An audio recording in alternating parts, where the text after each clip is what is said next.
now on top side gets absolutely obliterated, and Vitality full of life in his endgame. They line them up and knock them down. Vivi Vitality as they're coming alive in France. 15 elims on the game so far. And for Alpha 7, it all falls onto the solo. What can you do? That's a big name to open it. Goodbye, Razy. As Alpha 7 are looking to clap straight back and give as good as they get, but Horror see them. Backstab shots from No Fear. Greentown's got limited time though. The Blues start to move in, rolling towards him. It's an inexorable approach, terrifying. Razy likely not to get back up, but necessary, still alive here. Like we said, the lone wolf living his dream as he gets up towards the top four. Horror might have been pipped the post last game, but they're going for the chicken. Oh, another nade. Oh, what happened?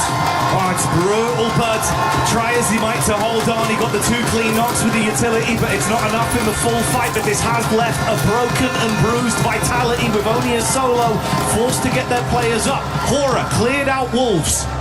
Potential a full regroup here though for Vitality. Where do they go? They can play this ridge line, swings up slightly, but what do you do after that? The game might just slow down, and Aura 400, 556, they are ready for a spray down. But Vitality, I don't know how good the util's looking, how good the supplies are looking on side, and versus a full 4-man all spread out along the coast. This is an impossible push for them to make. Horror might have got second last time, but they are looking for the first. Horror, they've got Sleepy, the sniper with a hell of a scope, waiting for the opportunity to leave them broke on the peak over the top of the ridge. If Vitality come into this, it's going to be on the back foot, an uphill battle, down a man, draining their resources like you say, whilst Horror are just waiting to strike.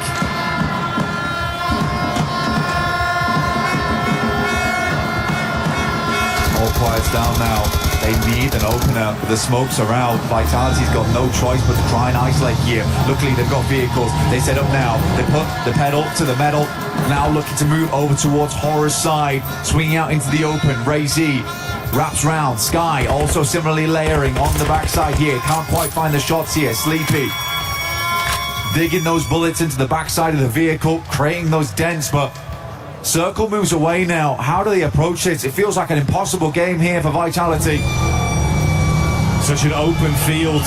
No cover, no chance. The only play that they can make is to take the fight straight to their face as they drive back behind the steering wheel and go in swift.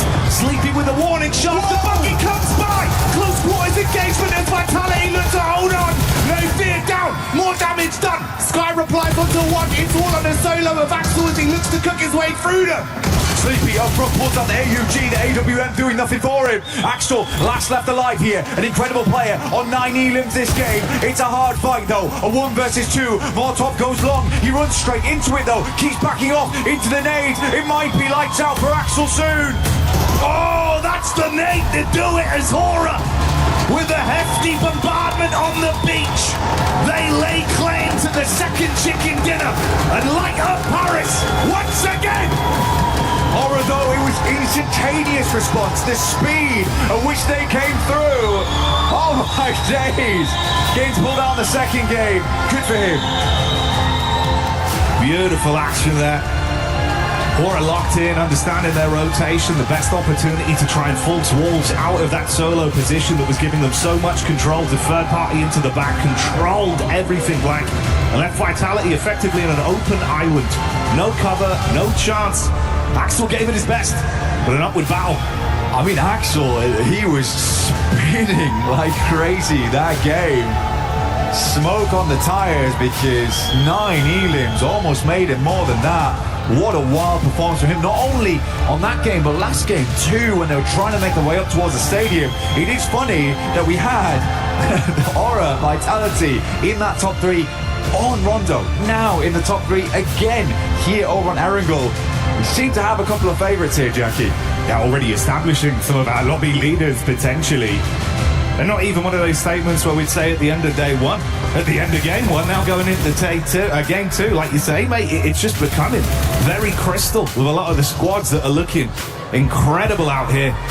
This is the final moment replay as well. You can see back how rough it was for Axel. It's so unfortunate because the Molotov went far. I think he could have stayed playing against that vehicle. He makes the right call in the moment because that Molotov's placed correctly. He can't play up front. But it's a very, very hard decision to make in the moment. But again, it did feel like Vitality could have made that work. And I wasn't joking when I said that felt like an impossible game. It really was. They had no cover. They had no pathway. Oh, right. They went for the call and nearly did it. Ridiculous. Let's get down on the stage and find out from themselves. All right, well, yes, thank you very much. I'm Clark down here on the stage. I am with the arena, though. It's Joker here to talk about that first game, honestly, because that might have been the best game in PUBG Mobile history. I want to get your thoughts about that game, what was going on in the team comms, the feeling after that first game. เราอยากมาพูดเรื่องเกมแรกนะฮะตอนนั้นเราเก็บไก่ไปได้เลยนะตั้งแต่เกมแรกเลยเรามองว่ามันเป็นเกมที่แบบว่าดีที่สุดตั้งแต่เราเคยเล่นกันเลยมาเลยนะฮะอยากถามว่าตอนนั้นเรารู้สึกยังไงบ้างฮะแล้วก็ทีมพร้อมแล้วก็บรรยากาศในทีมฮะมันเป็นยังไงบ้างครับจริงๆจังหวะนั้นเราไม่ได้คิดอะไรเลยครับแค่ไล่ตีในเมืองของเราให้หมดแล้วก็ไม่คิดว่าจะไก่แบบขี้เยอะขนาดนั้นครับ Alright, to be honest, we didn't expect like we're gonna get that much kill, and like so what we planned during that time is just like keep getting into the city and like hit like one by one into the city at a time. Okay, so very quickly here as well, after that performance, after looking fantastic already here, any words for the fans, everybody kind of watching for E-Arena out at home as well, because I'm sure a lot of people are very excited about that first performance. หลังจากที่ทุกคนได้ดูเกมแรกแล้วนะเชื่อว่าหลายๆคนตอนนี้กำลังจับตามองทีมของเราอยู่นะฮะอยากถามว่าเรามีอะไรฝากถึงพวกเขาบ้างครับก็ฝากเป็นกำลังใจให้ยีน่าเลยครับหนึ่งเดียวจากไทยครับก็จะทำให้เต็มที่ที่สุดครับ Alright, to everyone, please supporting us. We are the arena, the only one and the only hope of Thailand. All right, well, thank you very much. Making PMWC history here. E-Arena looking awesome.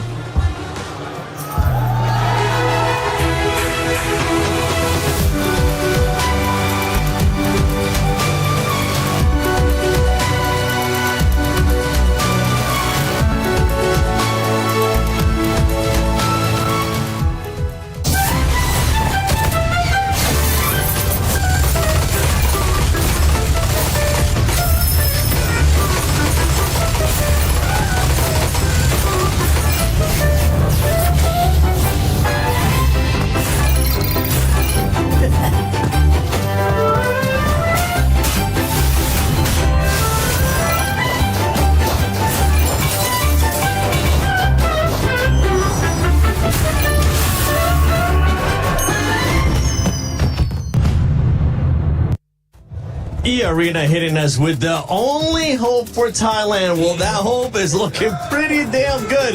And you know who else is looking good? Hora! As they were... you too, Max. You too, honestly.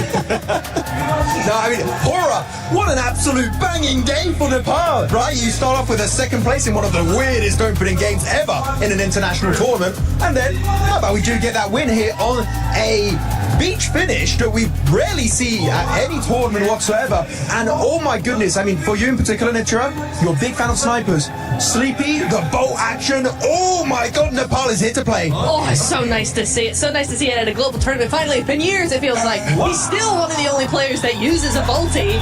We need to have that more often, and maybe after this game, other players will go, maybe it's not such a bad idea to have an absolute god at sniping on your team, because oh my, that is exactly what you want to see. You getting those long-range shots coming on through, really, really good stuff. But Hora in general really able to circumnavigate a whole lot of traffic coming on through there, Max. You know, over on that beach side, one of the only plays they could have made, and it worked really, really well. Max, remind me which bolt he was using? The Orm! The Arm. All right, Lace. Thank you for joining us. Glad to have you here. I want you to give me the best sound possible. Keep in mind, sniper is gonna sound amazing. The best sound. Every shot is like pure ASMR. Yeah. Boom. All right, Max. You next. Okay, on me. On him. Put it on him. On me. Get the camera on this, man. Boom. Mine was better. Nep, you're next. You're next. ASMR. All right, get ready. That sounded On nice. sound. AWM. Come on. Choom. What? Did you sneeze? That was a sneeze. What? Okay, for everybody that has been making videos of PMWC at EWC 26, there you go. There's a challenge. Go back to that last game, have Sleepy, and replace those sounds and see which one was the best. Make sure you guys share it on social media using the hashtag EWC and hashtag EWC26. But talking about teams that were able to perform so good, we have to talk about Vitality, Lace. Man, the whole entire game from them was absolutely incredible. They basically had bridge. They were able to hold that position so early. They were the Zone 3 gatekeepers of that entire match. They had direct lines of sight on everybody that was rotating in such a difficult choke point where they had to rotate. They actually left Reezy behind to scout E-Arena's movements. They basically waited. They flanked on in there, right behind them while they were in contention. And I mean, they reserved so much utility to be able to take on E-Arena and get them out of their way. And then obviously they set their sights on Alpha 7. Alpha 7 had nowhere else to go but to exit building, so they'll be able to do that. And especially this play, I mean, such a large distance to be able to go. They luckily had the vehicles, and I mean, fell a little bit short here, just having, Axel could have sit back a little bit too far. But what an incredible game from them.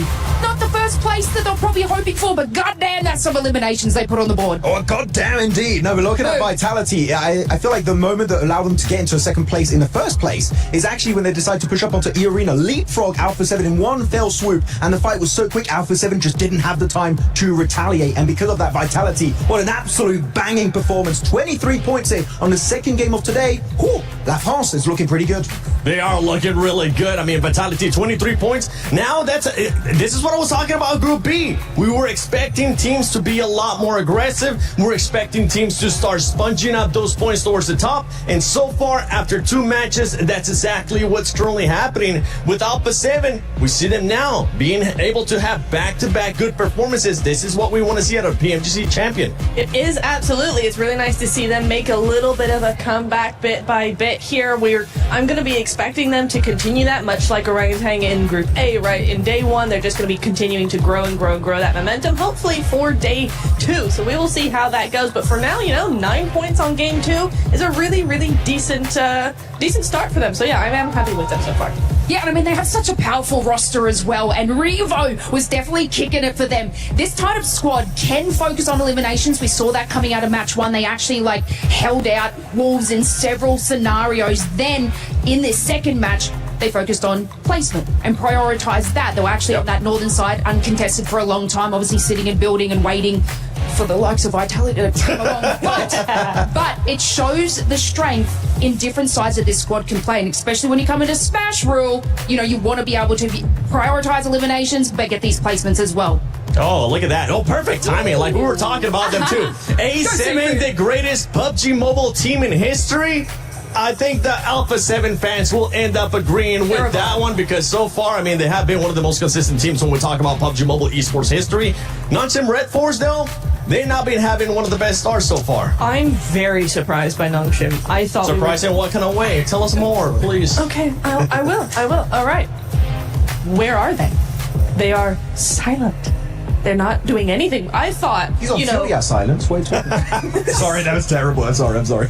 But PMMI, massive champions by Smash Rule, all of that sort of thing, coming into here looking very, very, very good. And then we have, 2 0-pointers or a 2-point and a 0-pointer? I'm confused and surprised, and hopefully that will change as we go on into the next couple of games. But yeah, a bit odd, I think. I'm sad. I don't have any analysis. There's nothing really to break down except that the early rotations, they can't quite get in there. I didn't see the start of this game because we were running from the rooftop over to here, so I'll have to go back and check it out and break down what really happened to Nongshim Red Force.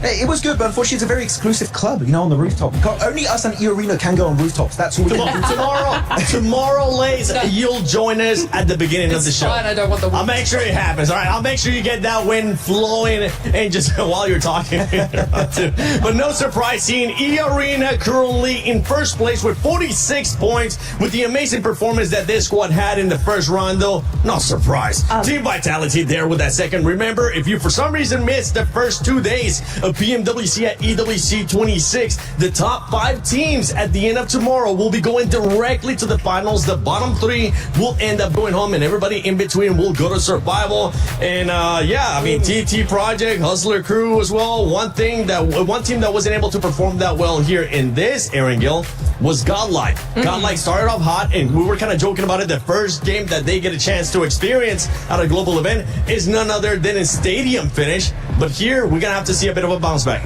I mean, to be fair, I'm going to be so fair to them. You said, yes, their first rondo in a global is going to be a stadium finish. The first Erangel on a global finish is north of Zarki on a beach, or not Zarki, but the South George. George Thank Paul. you, Yeah. South George. On a beach? Excuse me? No, thank you. So you know what? I'm going to cut him a little bit of slack and go, when we have a normal... Play bread and butter. And you can see the double drop here as well to kind of look at how they're able to seal the deal. Not only that, are able to defend the zipline locations to make sure nobody else was coming up on the roofs. So it was picture perfect. And you know the crazy thing? Before I had that interview with Joker, he said it was lucky. And I'm like, but I don't think it was lucky at all. That's ridiculous. Anyway, thank you very much for this, John. It is time now to head on over to the commentator team. And once again, game number 3, well underway. A perfect hit from John to get us back over to the commentary booth as we set the stage for another game here live from Paris. A lot of energy in the building, a lot of excitement. And we got the Alpha 7 fans in the house! All right, what about a team that might need a bit more energy? Let's hear it for Godlike! Hey! There we go. That's what I wanted to hear, Paris. Give us some of that. Let's get loud as we get into our third game of the day. They need that energy. They need it now. But honestly, not doing too badly so far. E-Arena took to the stage on that first game of Vitality. Aura not far behind. Alpha 7 been taking along too, 16 points. S2G, big surprises right now. 15 points so far, looking fairly good. 13 eliminations, because this what this shows me is that the gun skill is there for this squad. They've only been getting 2 points on the back of placements right now, but S2G bringing some of that action to the arena at the moment. Lovely to see. Another awkward playing path now from Sosnovka. Very east leaning here. See where these players want to drop in. Vitality out early down towards Sosnovka. A little bit of the journey for themselves to get up towards that north side. It should be fine. Wait for the circle to come on through. Right now, Axel leading in top players. And for a good reason. This guy has been popping off between games. And with what we've already had today, Blank, it feels like there's been something different in the air for these circles, for these games. Are we getting another ridiculous affair again? Do you reckon this will be normality? Well, Nepta already jinxed it, didn't she? So we'll see. Again, the circle might be kind to us coming through to game 3. These players sort of need a break at this point. It's been wild so far. Some teams been able to roll with the punches, others not so. We're heading down towards the south side. This is your fault, Neptura. You got to take ownership of this one. See who comes through with it. Vitality, they'll get themselves a nice start on this one. Down towards the south side. No eking their way up past the coast on the western side. They get to start in a good position. This could head back over towards the northwest side. But Godlike already taking 2 knocks here. S-Power has to hold it down. Let's see if they can withstand the full frontal assault that's coming their way as S-Power opens it back up onto Loco. Oh, close quarters engagement with the shotgun. Good pre-fire on the angle. Vinny gets it done. It's not the start they wanted. Hustler Crew has been dropping on teams all day today. Do not care one bit. They lose Loco in the process, but feels like they've got their job done there. I think Godlike might need to start figuring out how they want to drop this one out, because they are going for this trash drop, right? They're going for split loot around apartments. I think personally, maybe they need to start dropping together, because where they're dropping isn't bad. It's bad because it's bad now because people keep dropping on top of them all the time. It's so tough to work with. So Godlike might need to make a change in that category. Also, I mean, Hustler Crew has just been all over the place. It's hard to predict for Godlike.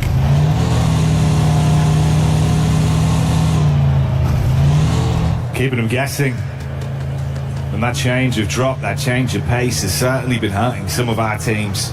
brutal to position to be left in immediately, Blank. Less than 4 minutes into the game, down to a solo. Hustler crew getting away. Yeah, sure, you take some damage, but a trio could still look to weave their way through. Squeeze a few more points out of this one, the longer it develops. The skin there as well, you can join Naruto Uzumaki himself with the new Ninetales Fury Orc skin. Looks fantastic. 2 versions of it too. Love to see it. Get angry. Feel that rage from the Ninetales in-game. Because it looks awesome as well. It's fantastic. It's a fantastic skin. We'll see what Mania can get done here. For God, like, it's just been an unfortunate start for them. I mean, starting off with Horror dropping on them into Hustler Crew, I do feel bad for them. I really do. We'll see if they can pick things back up going in towards our 4th Erangel of the day and then to our Miramars. We've seen that anything can happen. They can still work their way back up those rankings. Down towards that south side, that S2G do move on through. A quick replay. I mean, S-Power did hold it down. He's only got Micro Uzi to work with. It's hard. It's hard in those situations. A vest as well, level 1 helmet. The fact that he held on as long as he did was pretty insane, to be honest, as well. Yeah, it could have been way worse. Ooh, Axel again. Still putting on those numbers. Goodness me, he is fearsome. Again, coming into this for Vitality, there was a lot of talk around Razy and Razak, and I've seen these guys perform before. They look great. But the fact that Axel is just like, guys, we got to get through here. We got to get into the top 5. We're making it through to finals. We're going to do Indonesia proud. And they're certainly living up to the hype right now with some of the plays that are being made. We've seen these awkward encounters happening down towards Novka as well with the shots over.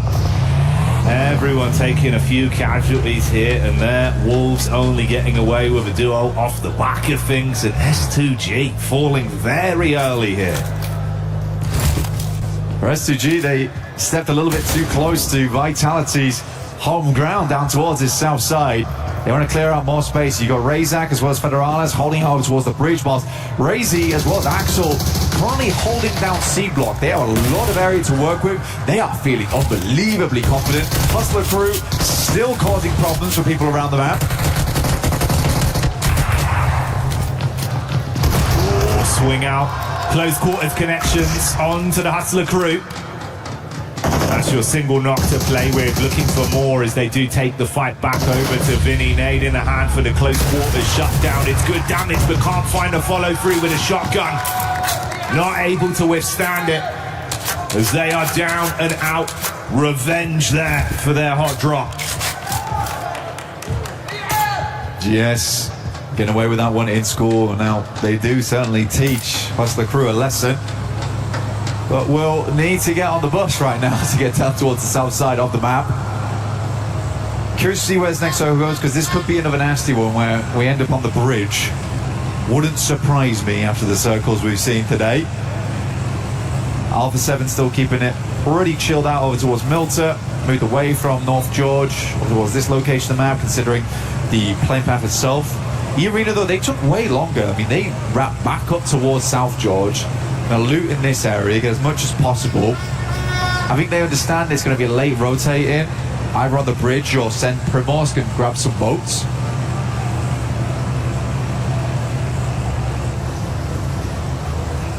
There's our Alpha 7 cameo as well. All together, getting their move on with the hovercraft, crossing from the mainland back over. Tianba had that similar rotation, of course, as they do glide their way around. A few more style points on that one, Blank. Oh, definitely. Line for the air does feel good. I mean, for Alpha 7, though, this is going to be feeling weird for them. I think a lot of times when they make this approach, they're always expecting teams to be holding in Novo. Yangon Galacticos, on the other hand, though, they've headed over towards Observatory. They've got a split there. They're trying to hold out all teams. Cloud down towards the south side, though, is peeking over towards Alpha 7, but the hovercraft means they can immediately get out of the water and get on the move. You can just see him there, off from the west-hand side.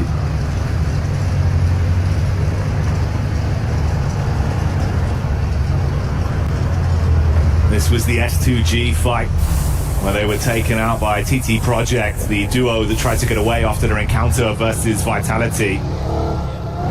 TT once again right here, right now, taking pot shots onto Dopeness bit by bit.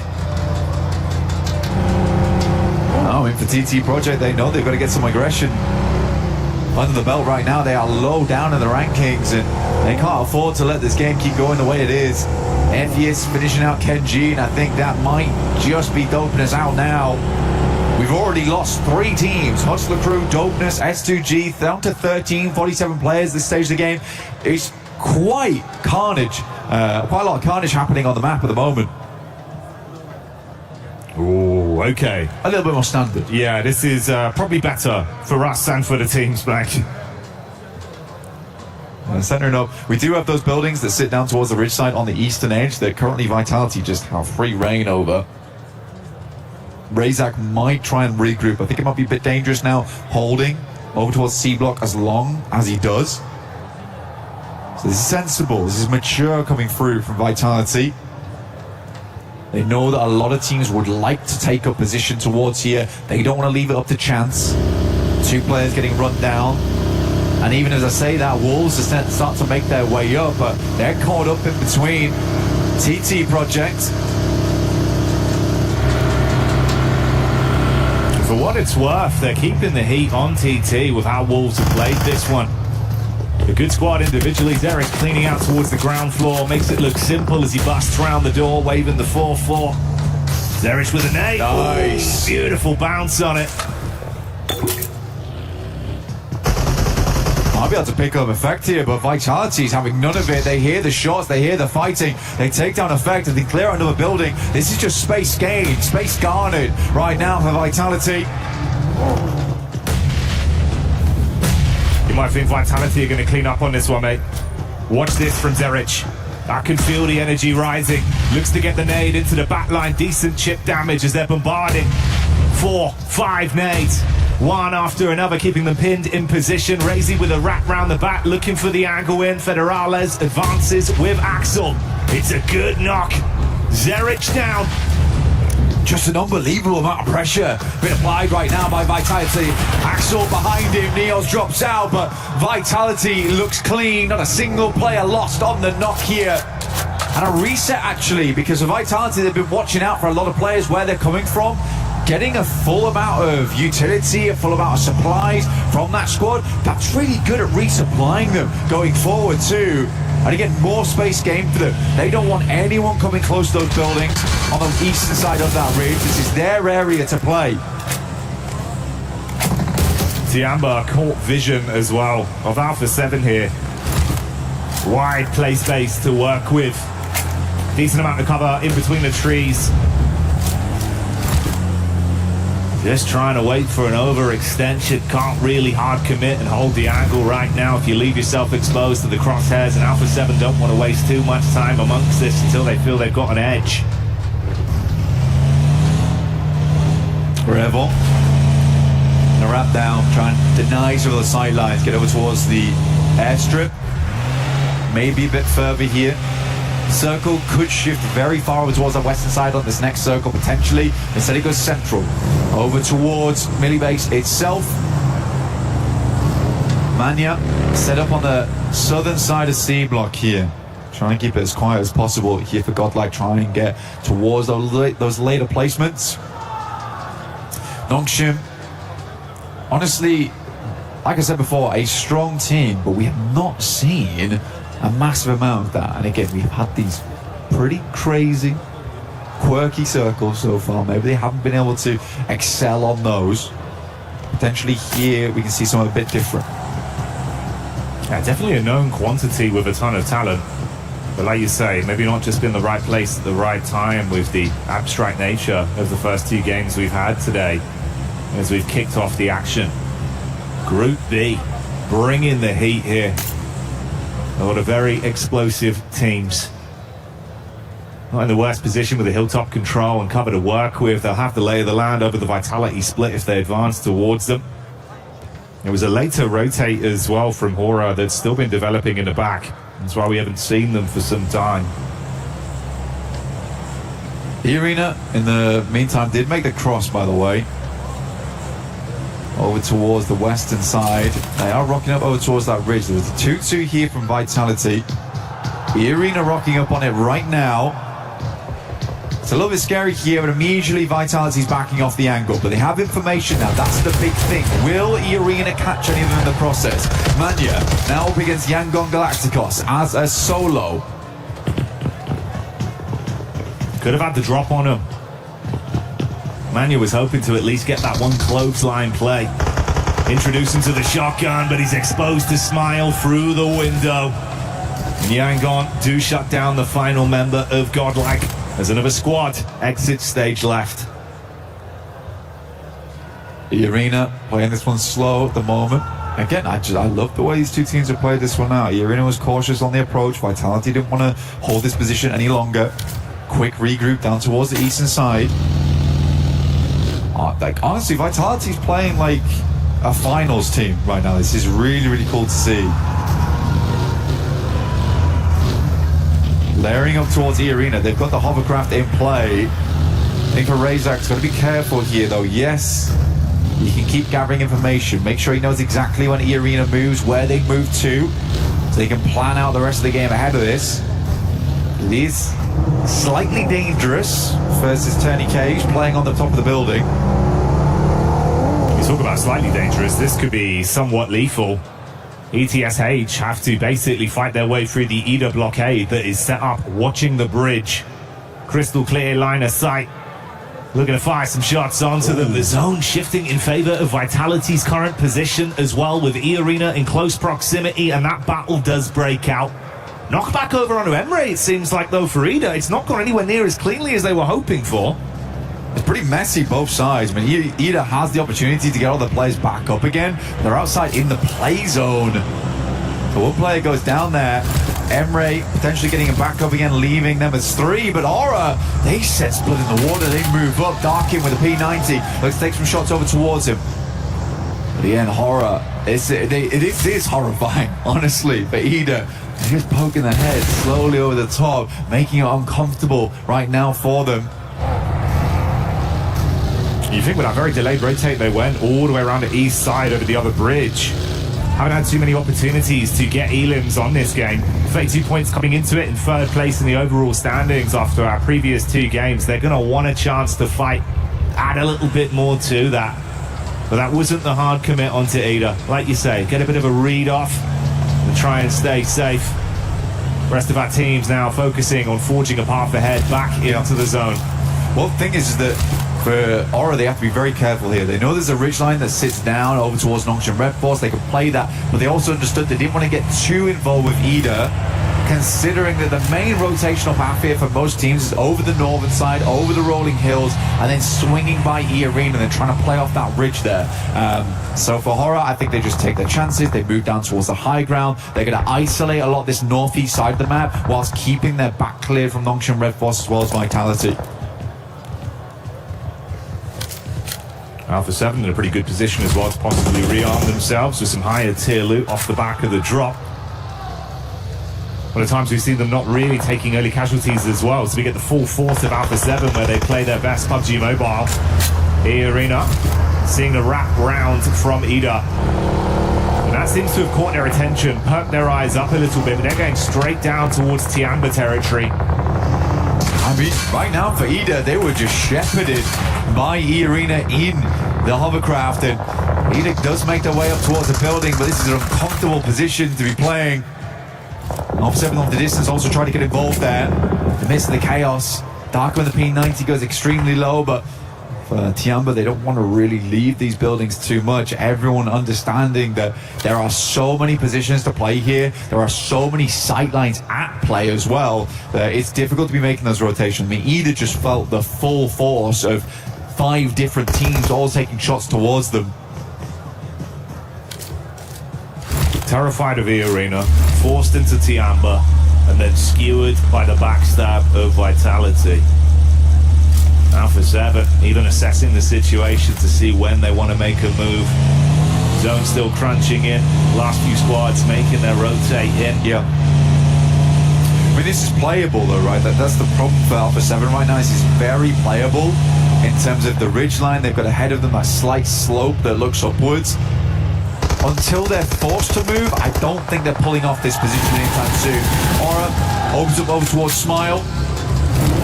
behind the missiles.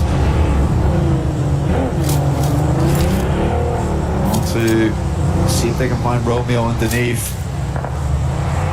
Sleepy looking to do his best. Anti-aircraft. Over towards these guys, clip their wings at distance, but this time he's got the DBS in hand, no Balti in play.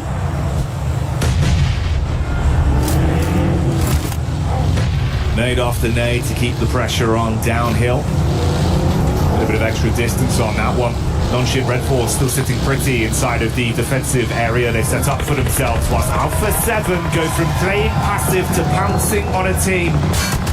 72 1GS taking casualties. Tiamba also find an opportunity to get involved. And Alpha 7 collapse onto it now, Blank. Clean up through action. That's really good. They spotted an opportunity, opened up over towards GS, and they'll find a fair few elimination off the back of it. Yangon Galacticos also do move down this way, tails between their legs after that initial engagement with Aura earlier on. Not the spot they want to be in, and suddenly they find themselves with neighbours here in Alpha 7. Two champions up against one another now. But the issue is, Blank, heavy are the heads that wear the crown. And it's Yangon Galacticus that need to stand their ground and defend versus a reinvigorated Alpha 7 with a point to prove. It's a real big opportunity there for Revo. 6 nades though, and a rough idea of where they're playing. That might just be enough. Good arc on the first two. Initial chip damage to aid them in the fight, but no overcommitment. Seeing more of that dynamic tempo they were talking about in some of the early interviews this event, saying they know when to be aggressive now, but they know when to rein it in and try and reset. Yeah.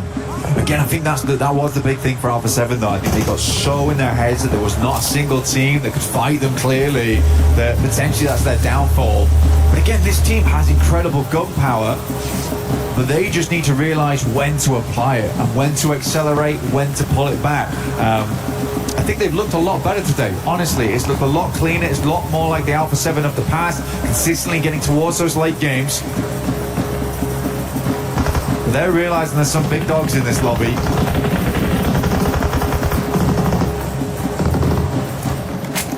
More respect, but it goes both ways. They do assess the situation as well, getting a bit of info up top side towards the arena with the split they've gone for.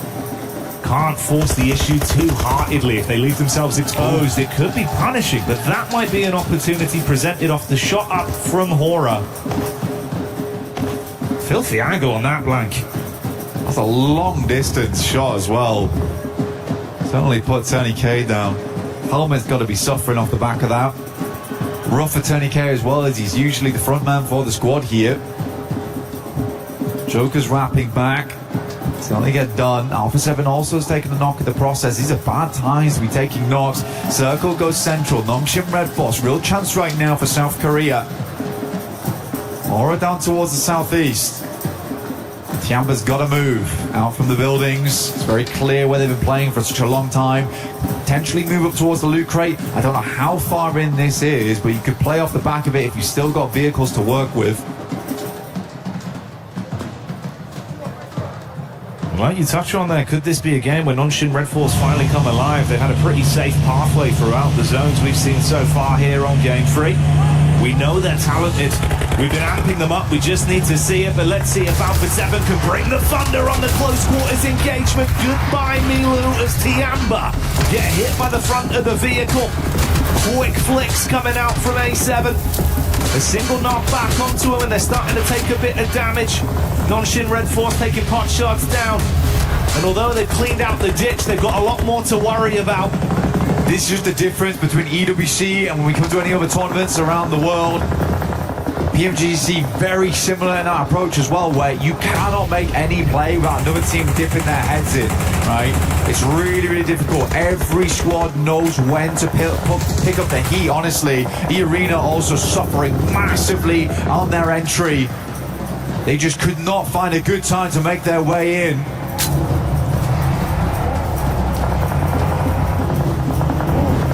Yangon still living on with a 4-man squad. Hillside position in play currently for them that they will have to abandon eventually. Hora on the rack further down. The duo of Ida was rattled down to only Darkin off the back of this central angle that was taken from Alpha 7. Arcing nades in towards the Tianba compound. Tianba, despite suffering so much earlier on versus Alpha 7, still alive here, but playing a building that everyone knows is occupied. Darkin and Tianba live in the same nightmare. Right now, Alpha 7 need to make a move. Watchtower is open. Potential of moving over towards that. Vitality takes some heavy hits. Nongshim Red Force continuing to put on the pressure on this map. Again, Yangon Galacticos suffering to the same thing that E-Arena did. They were looking for any kind of entry point, but every single way in just feels like a tight, narrow alley. They've got to squeeze themselves through. Alpha 7 biding their time, know that they can strike now with a peek out. Ravo single-handedly has been the explosive force on Alpha 7. 5 elims tied to just this one beastly player. He's on his last legs for now. They need to play medic to get him back up, but Nongshim Red Force have had sightlines to make them feel uncomfortable. I mean, honestly, for Alpha 7, they've had the roughest game. This is a really, really hard approach for them. I think they've played phenomenally this match so far. It's never been easy, but they are running out of supplies, right? They're running out of meds overall. I think the gas is low in the tank. Let's see how much more Alpha 7 can get done in this game. I think this is where they really will need to take the task to the next level. I think it's going to be hard. The game's going to come down to Nongshim Red Force and Vitality, unless Aura has something to say about it. Nongshim Red Force just uncontested by any other squads. They've just got 3 angles to hold onto A7. And like you say, it's made it so brutal to move up. Meanwhile, we get the POV of Axel that's taking shots down onto him, but running low on supplies again. The ammunition economy could be a problem. They turn their attention straight onto Hora though, Blank, and want to see if they can charge. The nades just aren't pitched right though. I think that's the last bombardment coming through from Alpha 7 too. There's a couple more nades still left. M79's in play as well. You need those smokes to make your way across. But I think it might be lights out soon. Great shot from Axel once again. This man's name's been in my mouth far too often today. It's crazy. Just as Nongshim turn their attention over onto Yangon and Alpha 7 were given a chance to take, they go in. But Hora is still holding. And Alpha 7 cut short on the crossing. They can't arrive, and Hora hold on. The jiggle there comes on through. Looks really, really good in that moment. I mean, Hora didn't give them a chance to move on that one. Joker still up. E-Arena managed to make themselves into a top 5 despite everything. Yangon Galacticos massively suffering to the sidelines of pretty much just Axel, who has their number. But Yangon, I feel like their time is up now. And that could be a statement that you could attribute to every other squad in the lobby with how Vitality is starting to play. A beautiful day from them so far. 10 elims in the space of this single battleground up to this point. A full 4 squad. The only other that's comparable is Nongshim Red Force. No, Joker! Oh, almost got the second, dude. I actually felt it in that moment. But he might have single-handedly just ruined the chances of Aura. It goes down to this. Nongshim Red Force versus Vitality. Does get the res though, which denies the point. That's why he goes through with it. An economic play. Thinking about the future of what's yet to come for Hora. But right now in the flesh, live in Paris, we're talking about the present that is this game. A gift we've been given with Vitality playing flawlessly and Nongshim Red Force bringing the strategy. Down to our final 2 squads. Side by side now. Vehicles still in play here for Vitality. For Nongshim Red Force, they moved up early. They've got 1 vehicle that I can see in play. For Vitality, having these cars still up and available is a really big deal for them, which is maybe why actually earlier on Razak was making such a big deal of scaring off E-Arena's angle, so they couldn't take shots down towards the tires because they knew they'd need those wheels later on. Little plays like this can make the difference. Moving up towards that loot crate could be the big thing though. Vitality looking to make the first move. You can hear the engines revving. Observers, love you guys. Crushing Setting the it right scene. now. Giving us the cinematics of the story on this one. And I think you're spot on with how they played it, mate. But that's the devil in the details that's really raised our opinion of Vitality just in the space of the previous two games. Yeah. With the fact that strategically, it's been on the money time and time again. Playing off the rooftops, both teams begging that each other makes a peek. Right now, this is more about information gain than everything.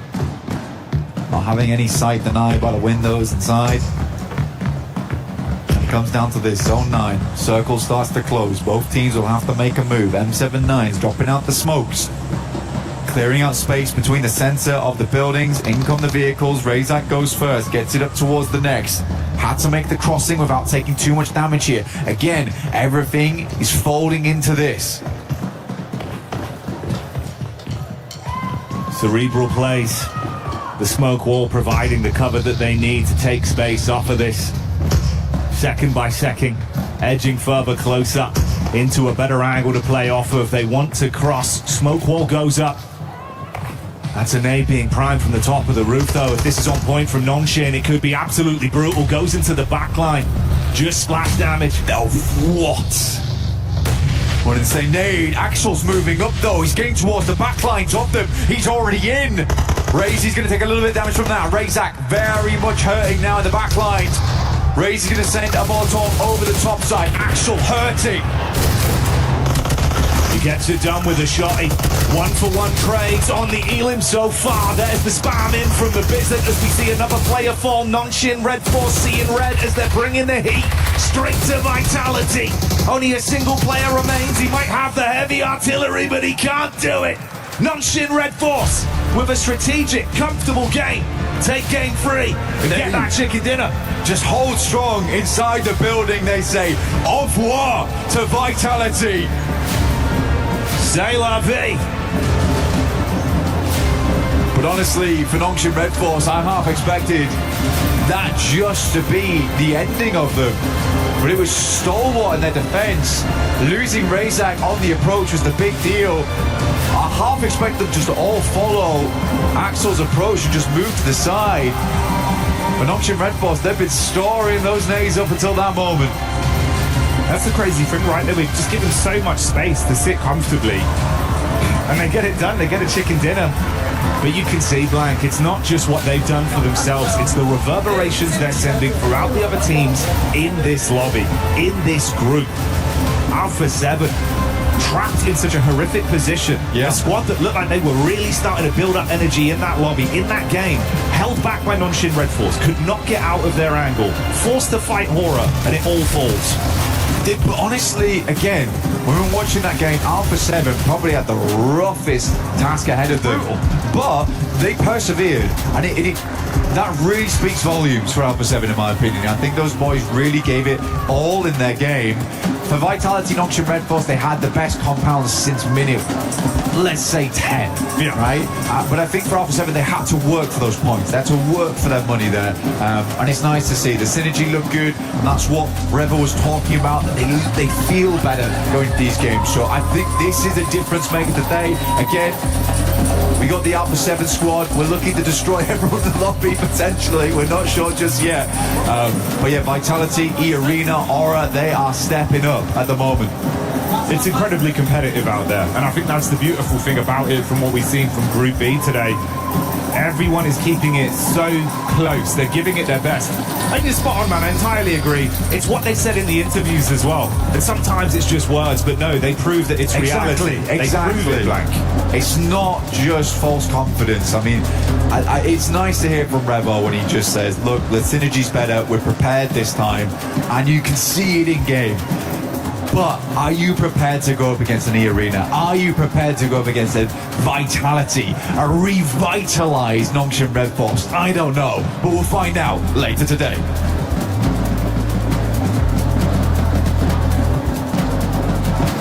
and Lace here at the merch stand at EWC 2026. Now, I've heard, Max, you're a little bit of a card fan. Look, I've been playing and collecting card games for over a decade now, and I've never been on a card myself. But that changes today, right here at this booth. Well, yes, here at EWC, you can actually choose what you want to go on your card. Fantasy, fighting, shooter, cyberpunk, horror. Max, I'm going to have to go shooter. What about yourself? Look, I love shooters, but fantasy is just so sick, so I'm going to go fantasy. But now the next one is you're picking your class. Usually in every game I play, I'm a healer, so I'm going to go with the healer class. And guess what? I'm a DPS gal. I'm right up in that action, so I'm going to hit DPS. Fire, ice, lightning, shadow, glitch. So now we can put a bit of an aura light around our card. I think you're a glitch. Glitch? I'm a glitch? I don't know how to take that, but thank you, I guess. But yeah, Esport World Cup is all about, getting that technology involved. So I'm going to go with the glitch side of it. And next one is going to be alien, elf, orc, demon, and undead. And I don't want to pick for you, Lace, but I feel like elf would fit you perfectly on your card. Absolutely. I'm going to pick up. It's like you just knew me, Max, and I'm so excited for this card. Now we're going to open the camera here and take our photo. I'm going to use my mic as a staff. I think that's a good way to do it. Oh, yeah, dynamic pose. Oh, I like that. And confirm. Avatar. Let's see how it comes out. I had to get the pose down, Max. There we go. Now, of course, you guys here can come to the merch stand at EWC in and amongst your games. Make your own card. You can actually get it sent to your email address for free. But Max and I think we're going to get ours printed. Yeah, we're going to redeem it right here at the booth and see how it looks in real life. All right, Max and I haven't seen our cards yet, but you guys at home have. Are you ready to have a look, Max? Oh, yeah, let's go. I'm excited. 3, 2, 1. Whoa. It really encapsulated my jawline. That's crazy. Yes, and I like that when you do the motion, it actually captures that. Yeah, you know what? If you want your own trading card now with you on the card, make sure to come and get it right here at EWC 2026.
Boy, oh boy, if we had any questions about Nongshim Red's force, they were just answers. They were able to stop Vitality in that last game.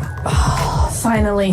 Nongshim return, let's go. I was watching and I was going, okay, they're playing for survival. They are trying to just get into that top 5, just try and do something here. However, I knew, we've been talking about this actually before the game, right, where it's like, this team does not have any pressure on them whatsoever. They are not a team that falters under that pressure. So for me, seeing that, I was like, okay, let's see what they got. And actually, coming in, they had a fantastic defense. Vitality, yes, they did push one by one a little bit, but I think for Nongshim, they were able to come in having sat all game in one compound and actually go, we're under pressure, let's still play very well, still go as a group, push as a duo, make sure we're safe, and that's what won them the game. And I mean, I got to talk about Vitality again. I'm sorry that I'm harping on about them, but they were able to have a 11.3 average elimination rate to catch E-Arena. This is insanity after, obviously, the cracking game from E-Arena right at the start. But they created themselves such powerful positions in this zone They had such an incredibly close gap in points that they were like, you know what, we need to make this rotation, we need to play it here. Obviously, right at the end here, I liked the way that Axel sort of made that push with the vehicle. Unfortunately, that communication wasn't really passed on to the rest of the team. They should have followed through after popping the smokes, but obviously 3 of them held back. It would have been a different game for them. But from the start, I mean, the recon that they had on every single building push that they were able to do, especially against, I think it was TT, they are playing absolutely insane, not only for, Hey guys. Hello. I decided to join you guys for a little bit of CC update because I've got some interesting stuff to talk about, okay? We've got a lot going on at the Lenovo Legion Gauntlet. We already had a 3rd, 4th place decider match happen, and Geek Esports was able to claim 3rd place, making Rock Esports be that 4th place squad. Once that was done, we now have a grand finals match occurring. We will have another EWC champion in just a couple hours. That's between AGAL and KSG. It's going to be massive, and of course, I'll keep you guys all updated at home for how that ends up playing out. But, I mean, now that I'm here, let's get back into the discussion. These matches are great. Max, I kind of want to ask, Lace, do you have any thoughts about Vitality. Vitality. Get out of here. Get out of here. Don't be trying to take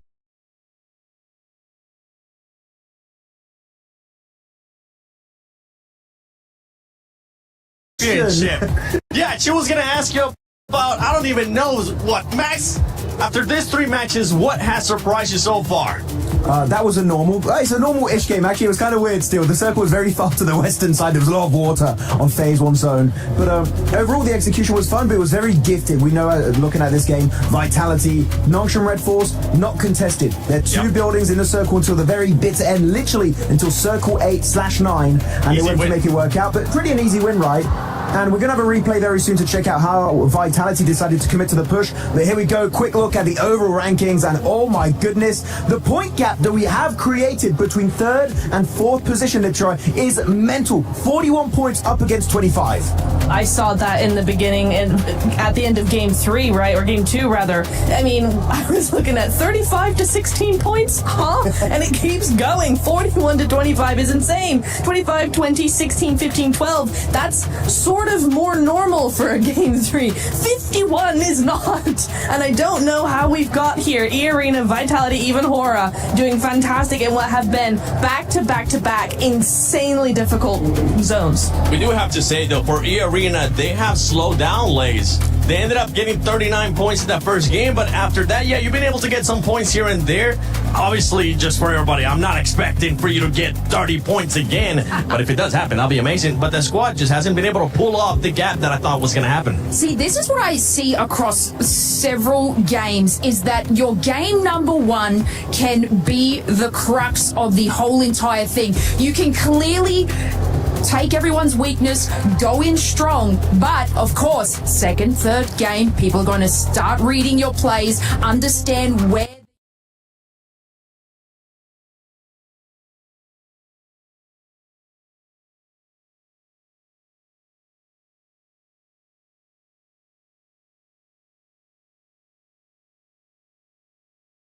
this past match that they ended up getting into a hot drop. For this squad, you know what, before we even talk about Godlike, let's talk about this, because I know you wanted to talk about this. Yes, I really wanted to have a bird's eye view of this push on Vitality that really can see the center of the circle, forcing Vitality out of their compound before Nongshim Red Force. So Vitality don't have the advantage anymore. They have to be on the offensive. Massive smoke road. I'm not going to lie, looking at some of these smokes, not great synergy and communication. It kind of all spread all over the place, not denying lines of sight properly onto Nongshim Red Force, but you can see the moment the 2 teams do get in grenade range, it's just a mini red zone here in this final zone, sending it forward. But this, I would say, is the biggest mistake from Vitality, and the main reason why they didn't end up getting this chicken dinner. They're sending it 1 by 1. 1 player sends it, then an extra player sends it, but 2 players are still on the back end of that fight. This is the moment to send everything onto Nongshim Red Force to hopefully make it work out. But here, 1 player on the left side of the wall, he gets overwhelmed. That's the end for Axel. Another player inside the building gets 1v3 at that moment pretty much. No way Jose is that working out. The 2 other players still on the roadside. Unfortunately for them, that was a massive misplay, sending it all together. Maybe that could have been a Vitality win, but Nongshim Red Force, they see that mistake and instantly shut it down.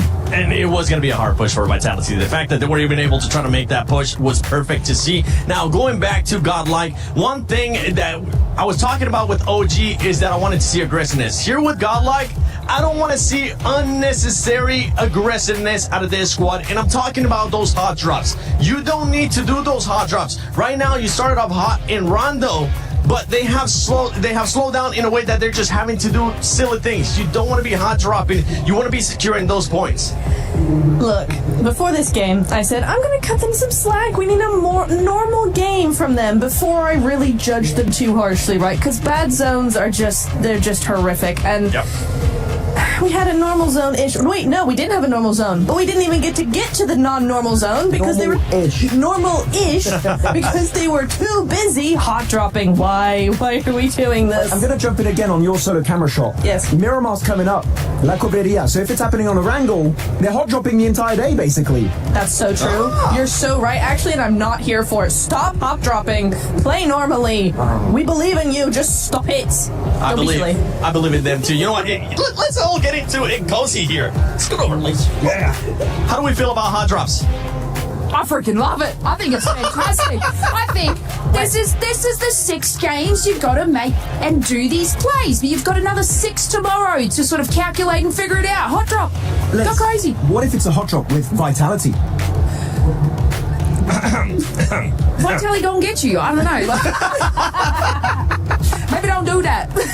Definitely. Read the game, VOD review, guys. Don't drop where Vitality's dropping right now. They're playing great. Just please, honestly, stop hot dropping. You're a team that has the potential to make it to the finals, just like OG was able to do as well.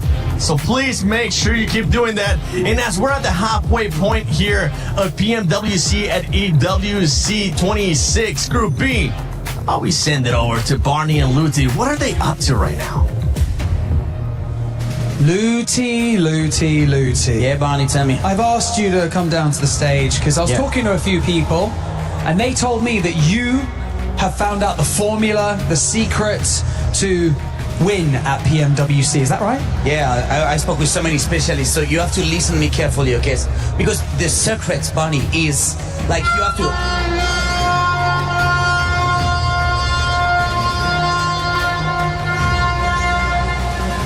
And the chicken, you take the chicken at the spawn.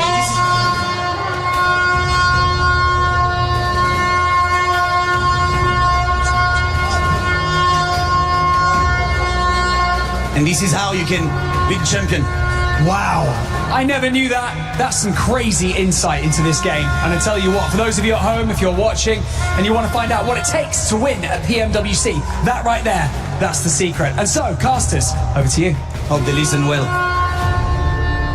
The secret is out, baby! Let's get it going! We're live in Paris, France. Man, I thought Group A was crazy, but Group B is not messing around. I'm Hot Jukes here with John Allen. Bro, are you kidding me? What's going on today? I mean, E-Arena, what a start to the day. And then Vitality just hitting those games every single time, always ending up in that late game and having a blast with it. Now they're neck and neck at the top, and they're pushing past those boundaries, Jukes. Man, those boundaries are long gone. We saw, in my opinion, the best start in a tournament in PUBG Mobile esports history here. And we got some teams actually competing with them still. It is unreal. The zones have been going all over the place. This first half has been nuts, and I'm expecting even more craziness as we get into the final 3 matches. There is so much still left to go, if you can even imagine it, right? That is so crazy that we've had such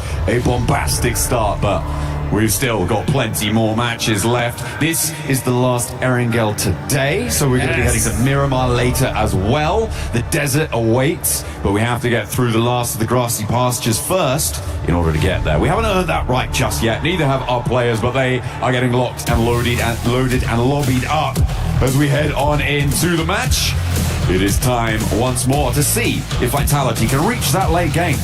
Let's see if they're going to be able to do it. This is the final Erangel. Like you mentioned, this is that place to put up some serious points. We finally saw Nongshim Red Force get their chicken dinner. They were at the down on the bottom of the leaderboards going into that match, but now they've got to be feeling pretty good. Which is going to be the next team to get it? We're about to find out. Let's get into it. The last Erangel here of day number 1 of Group B. Let's get stuck right in from the military island up towards Severny on this plane path. Going to see a fairly fair distribution of drop spots available for everybody. No real big dramas here. Taking a look at those tables as well. Nongshim Red Force jumping up with that chicken dinner all the way to 5th place on 20 points right now. Just goes to show you these early doors don't mean a jot if you can keep it going. So for Hustler Crew, let's pick up the pace, you know? A UK team in the finals? Absolutely, I'd love that. Let's get it going. I mean, hey, we saw Nongshim before that last game. They had, 6 points? And then now we see them, like you mentioned, in 5th place in just one single game. So, when it comes to Hustler Crew, they can definitely get it going here. Get to the top players there on that bottom left side with Axel with 14 eliminations. Yeah, doing bits for the rosters right now. Vitality Arena are going to be slathered all over these top player cards. I'm guaranteeing it for you now with what they were able to do. They are looking very, very good. Arena, a little bit less legs into those later games, I think it's safe to say, but they still have done so much. And Aura keeping pace. I mean, in any other sort of day, that 41-point record for Aura would be pretty immense, right? After the first couple of matches. Oh my god! Let's do it to them again. You know, let's send a circle down south and see what they got. Because we didn't get enough military. What is going on today? These circles have been absolutely insane. And you're right, we're back down south once again. You got Vitality down there. I mean, it's wild to think that we saw a 39-point game in one match, and we actually have a team title. Like, this is ridiculous. Yeah, I mean, since then, what is that? 12 points they've earned in the next 2 games, which is still pretty good, right? That's pretty good. That's like a middle table performance right now. 8th and 9th, both on 12 points apiece. So yeah, they've still done pretty well. But Vitality's consistency for me is really interesting. And given this circle, Vitality are in such a good spot. If it does go south, because they do need to keep themselves nice and cool, calm, collected, and look good. Yeah, well, you guys got to make sure you pick up that Naruto skin. That Uzumaki event is going on, guys. Make sure you pick up all that good stuff in-game immediately. I'll tell you what, I make sure that I got mine, and I know that MacMan has got his. But which team's going to get this chicken dinner? We can see the Wolves. They ain't messing around. They said, let's get down south quick. Absolutely. First over the bridge. Well, second maybe over the bridge, I think it's safe to say. You do have some players. Oh, you're kidding me. No. They're just going to abandon it. Not even going to try and flip it. I mean, I guess if you don't have any nades or anything like that, that's actually really nasty for the Wolves. That's going to slow them down. The good news is that they are across. The bad news is we saw them do that. Yeah. So, you know. Out of all the things. That's the most negative aura that I think I've ever seen of any team is from the NA team, of course. Out of all the things that could have got put on screen, has to be that one. Who was driving? I didn't catch. You know what? It was nobody that was driving. Oh, they get caught by Vitality. No! Oh, if only you had a vehicle. This just goes to show here, folks, at this level, one single... with a pan! You got a pan knock. I think that was a thrown pan knock coming on through. Okay, they're not out of the fight just yet, but they are starting to bleed. The Wolves will struggle here, and I imagine the Razy's going to get back up. Yeah, now you got Necessary all by his lonesome. Razak trying to pull off some plays there. Oh my gosh, switching in that buggy. Necessary is done, and the Wolves are getting destroyed. This is what I'm talking about. One tiny mistake, a domino effect into a straight disaster. Imagine being an NA team right now, man. That would suck so much. Wow. Look at his face. Hey, he's got, look at his face. They found another. Oh, okay. I think. Wait, no. I'm wondering if Vitality found the flip turn vehicle, the beetled vehicle, dude, and if they've pitched it back. That would be brilliant. This is what I mean. And the good thing is that Vitality is that this is their drop spot. They're already so high on the leaderboards. They can do whatever they want. They could chase this all the way if they feel like it. Let's take a look at the replay. Okay. Oh, what's this? No way. Oh my! On a moving buggy. And with a headshot. Headshot to the face! Are you kidding me? That was insane! If his team would have survived, Still, that's going on the highlight reel for sure. Oh yeah, I mean that's that. Okay, they get some aura points back for that. Yeah, so we can forgive the flip vehicle. You know, if you're getting a ranged pan headshot, that was cool. You're breaking brains and scrambling like eggs. You know, that's fair enough. You're gonna bring the pan to play like that. You can have that one back. Yep. Yeah, that officially is even. Aura, balance. Let's take a look here at Vitality, though. They're looking to put in some more work. Oh, look at that, though. We're going to see Lupa get a nice knock on to Razak. Can he hit this next one? He doesn't. The rest of his team not so lucky either. Will be taking 2 knocks their way. Looks like Razak will be resable here. They have got the backup. Axel's holding face, and they do need to send in for that recall as well. Ooh, as having the hovercraft rolling up to the fight, Jukes. Yeah, and you can see Axel getting those thirsts really quickly here. Kenji, that hovercraft is getting beat up. Still surviving for the time being, but now it's on fire. Kenji has to back up. He's got the UMP in hand. It has to make a crazy play, but that nade hurt way too much. It's all up to Matika. 3 players for Vitality. They should be able to hold this one down. The question is, how much time is this going to take, right? Because all the while, teams are starting to migrate south. They're moving in towards those bridge locations. Vitality losing time in terms of their ability to set up across these hills and may lose the ability to stop players getting across. Nox and Red Force have taken advantage of this. They are now on the north side of that military base. And in comes Ida as well across the bridge. You are correct. One thing about Vitality, though, is they do have the ability to get straight to the finals in like 4 matches. That is one thing that is definitely happening, though, with how crazy they're playing here. I don't even know if this is PMWC or if this is a classic at this point, because Vitality are just running over everybody. Matika's trying to make something happen, though. Oh, it's actually from across with the AK. Ida chiming in with a third party. This is the bridge crossing team. They move forward to Vitality. Starting to drop now. There's a flush sent their way. A second and they are cut down to 1. All of a sudden, this bridge crossing is going to come back. It's going to punish them. And Axel still down. Only Razy remains. He's going to go for the res here, and it looks like he might be able to get it. But yeah, they took a long time on this fight. And the longer they waited, those third parties are coming. And now you got Ida in the mix. So this is bad news for both of these teams. Dopeness is in big trouble. Vitality, I mean, they got 6 eliminations, and the fact that they're so high on the leaderboards, I mean, that's still not a bad game, but you're right. If they would have just made a few different plays, we could have seen a crazy, crazy match from them again. They had a big opportunity here to take control of the hills. They decided to go for the fight with Dopeness. I think that it lasted a lot longer than they expected, which is why we're seeing this sort of thing unfold. They got stuck in, and they couldn't figure out a way out. It is unfortunate for Vitality, but going for the fight in the first place, maybe not a terrible idea. As you said there, though, Jukes, it's the sticking around that has really come back to bite them, because the bridge is just so open. Yeah, I mean, teams are going to be hauling it to Millie now. You're going to see Aura having one heck of a tournament. No fear. Gonna have to make a play here. Gets Envino. Tries to hit that shot, but Godlike shuts down Aura, and they are out of this one. Up on the northeast side, there is time to res here. It's stage 1 on the blue zone, about to hit stage 2, and this res will come through. They'll be able to get on the road. They can out-heal it. That's a really annoying circle for a lot of teams. It pushes you up to the north coast. And I mean, it technically still has the ability to go back to the mainland. This is so yeah, I mean, you guys can see it there in the top right. This circle, just so much water in between them, and that zone could still go north. But Axel trying to put some more eliminations for his team. Can he win this 1v1? He's got the DBS. Speaker's gonna have to reload. He's got the pump shotgun. Let's see what he can do. It's Og. He's gonna do the jump out. Let's see. Try to make some moves, find those angles. Reload on the AUG now. Got 10 rounds behind. It should be enough. He goes for it. He's got the HP advantage. Doesn't even need to sweat it. Razy will get back to his feet, but down on 2. The circle pushing out to the east. They do need to start to get a move on now. Severely diminished as they are, but they are on 58 points already. 7 points earned this match. As you said, it's already a good result. All the way up by Rozhok Bridge as we hop on over to Etch as they try and hold it underneath. Looks like they're doing pretty well against 7-2-1 game GS. Yeah, you can see Fajita's got that nade.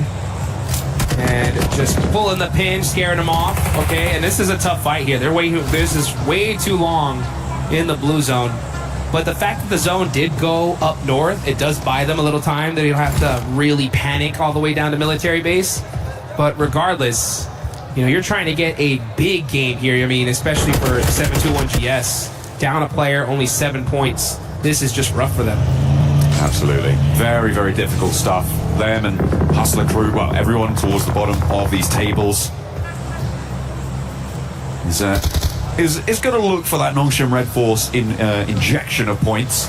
Nongshim Red Force getting across the military island early on the northern side of it, I think is going to play fairly well for them in this sort of a circle. Given how the lay of the land sits, they're going to be buffered around by teams trying to cross either side of them, rather than coming across, and they can farm up players trying to go for a swim. Let's hop back on board with the fight on our screens, though. As 721 GS lost a player, we saw that on the crossing, and Etch trying to keep them there, but there is a knockback over to Fajita. Yeah, you can see Speed holding that angle on the backside. Needs to get with this team at this point. There ain't nobody in that direction. But we see the MG3s in play. Masco's got that S12K. That's the gun you want, though, in that CQC close quarters combat. And right now, this fight is still ringing out. This is all the way over by Rosshawk, folks. This is going to take a long time.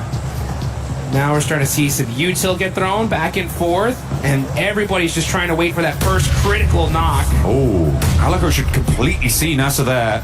Uh-oh, going for the nades.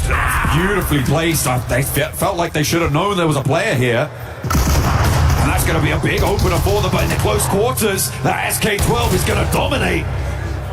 And S721 GS will be able to clean out partially some of the team from Etch, and both teams now bleeding heavily. No one having a good time. They're losing players left and right, and they still have to get south. I don't think these two are going to get very far. Yeah, I mean, this was a kind of a sacrificial play. I wouldn't have mind this fight personally if the zone was deep, Millie, because it's like, yeah, our chances of getting down there are pretty tough now. Let's just try to get these points.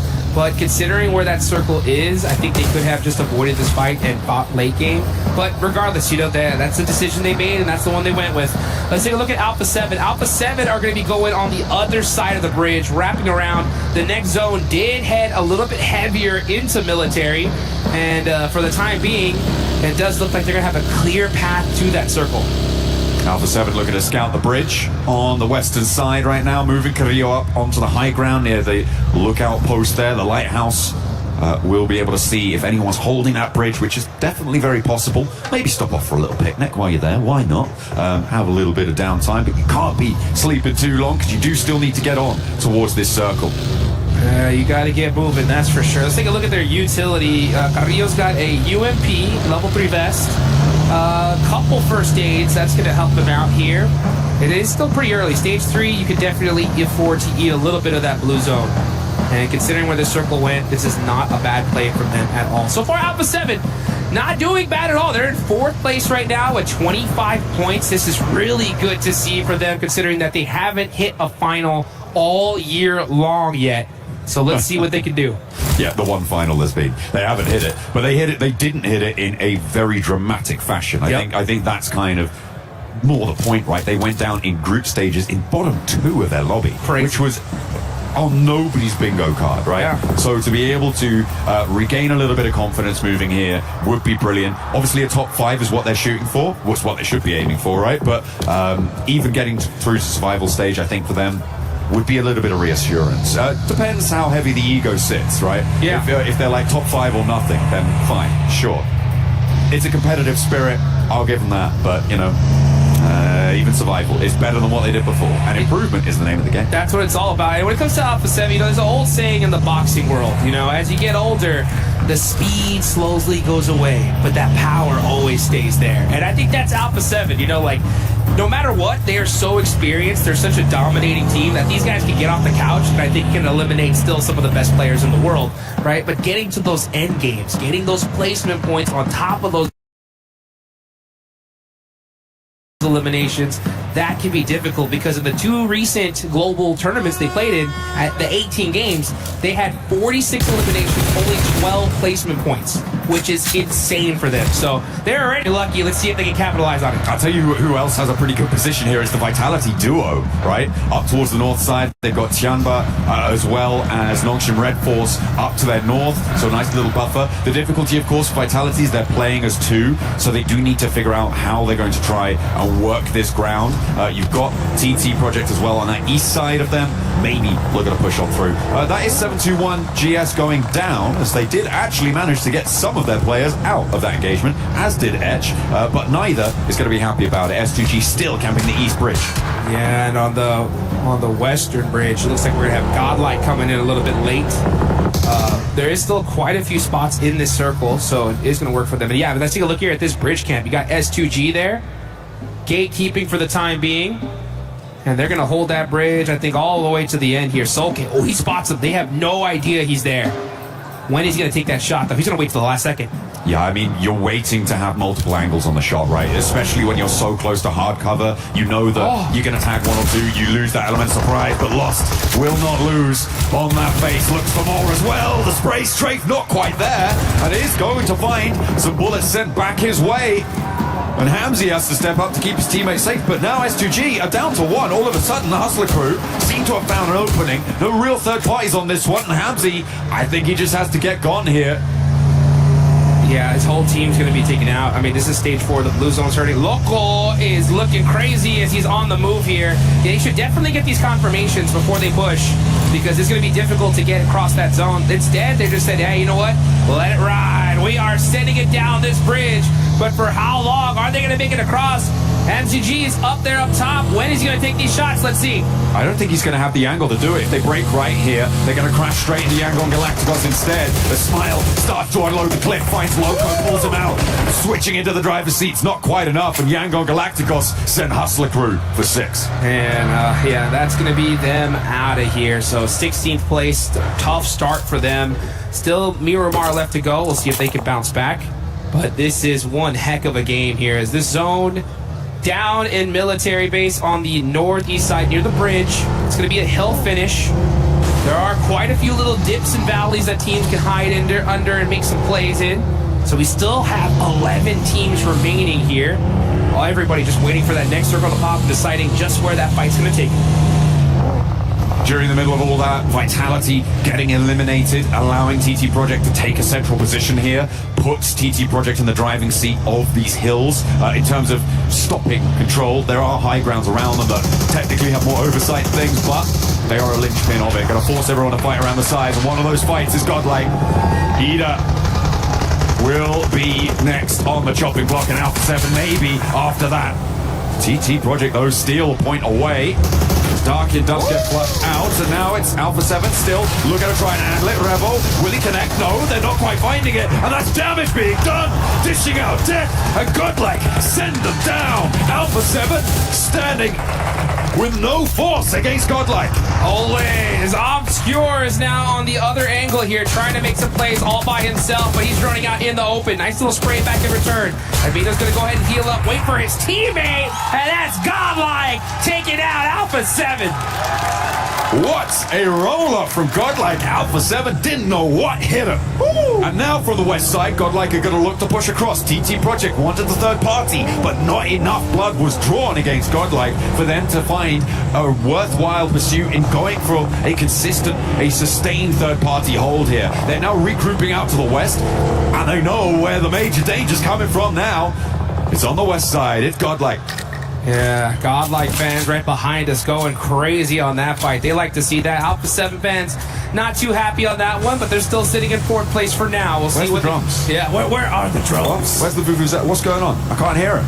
Well, you know what? Well, you'll probably hear them in a little bit, that's for sure, as we get into the desert coming up. But we got this match to look at. We got Tianba in the mix, and Tianba, man, in 12th place so far, haven't had that crazy pop-off game, but in my opinion, it is only a matter of time. QZZ is an absolute animal. In my opinion, one of the best players on the planet. He's a 20-year-old Chinese superstar. When is he going to pop off? In my opinion, only a matter of time. I mean, I'm still waiting for it, though. I'm still waiting Let's see it. Let's see it. You know, you got some real big boots to fill when it comes to Chinese superstars, right? Paraboy obviously is the forefront, the paramount of the Chinese superstar We got to see him. We got to see him recently in PMWC. Yeah, that's true. That was fun. Yeah. I mean, fallen off. I didn't say it. I didn't say it, but he's not here. You know, we got to see him in a little bit of a show match for those guys that missed it, and it was good to be able to see kind of like the old Nova squad compete once again. Now, they did end up having to go against the likes of like Revo and Aurora, and that was pretty dang tough considering that these guys are the modern monsters of these days. But still, it's good to see the OGs of old still going at it here. But you know what? Speaking of OGs, we got Young on Galacticos, our previous champs, right? When are they going to get that chicken dinner? They're in 9th place so far, 2 eliminations in this game. They have the bottom right of the circle all to themselves so far.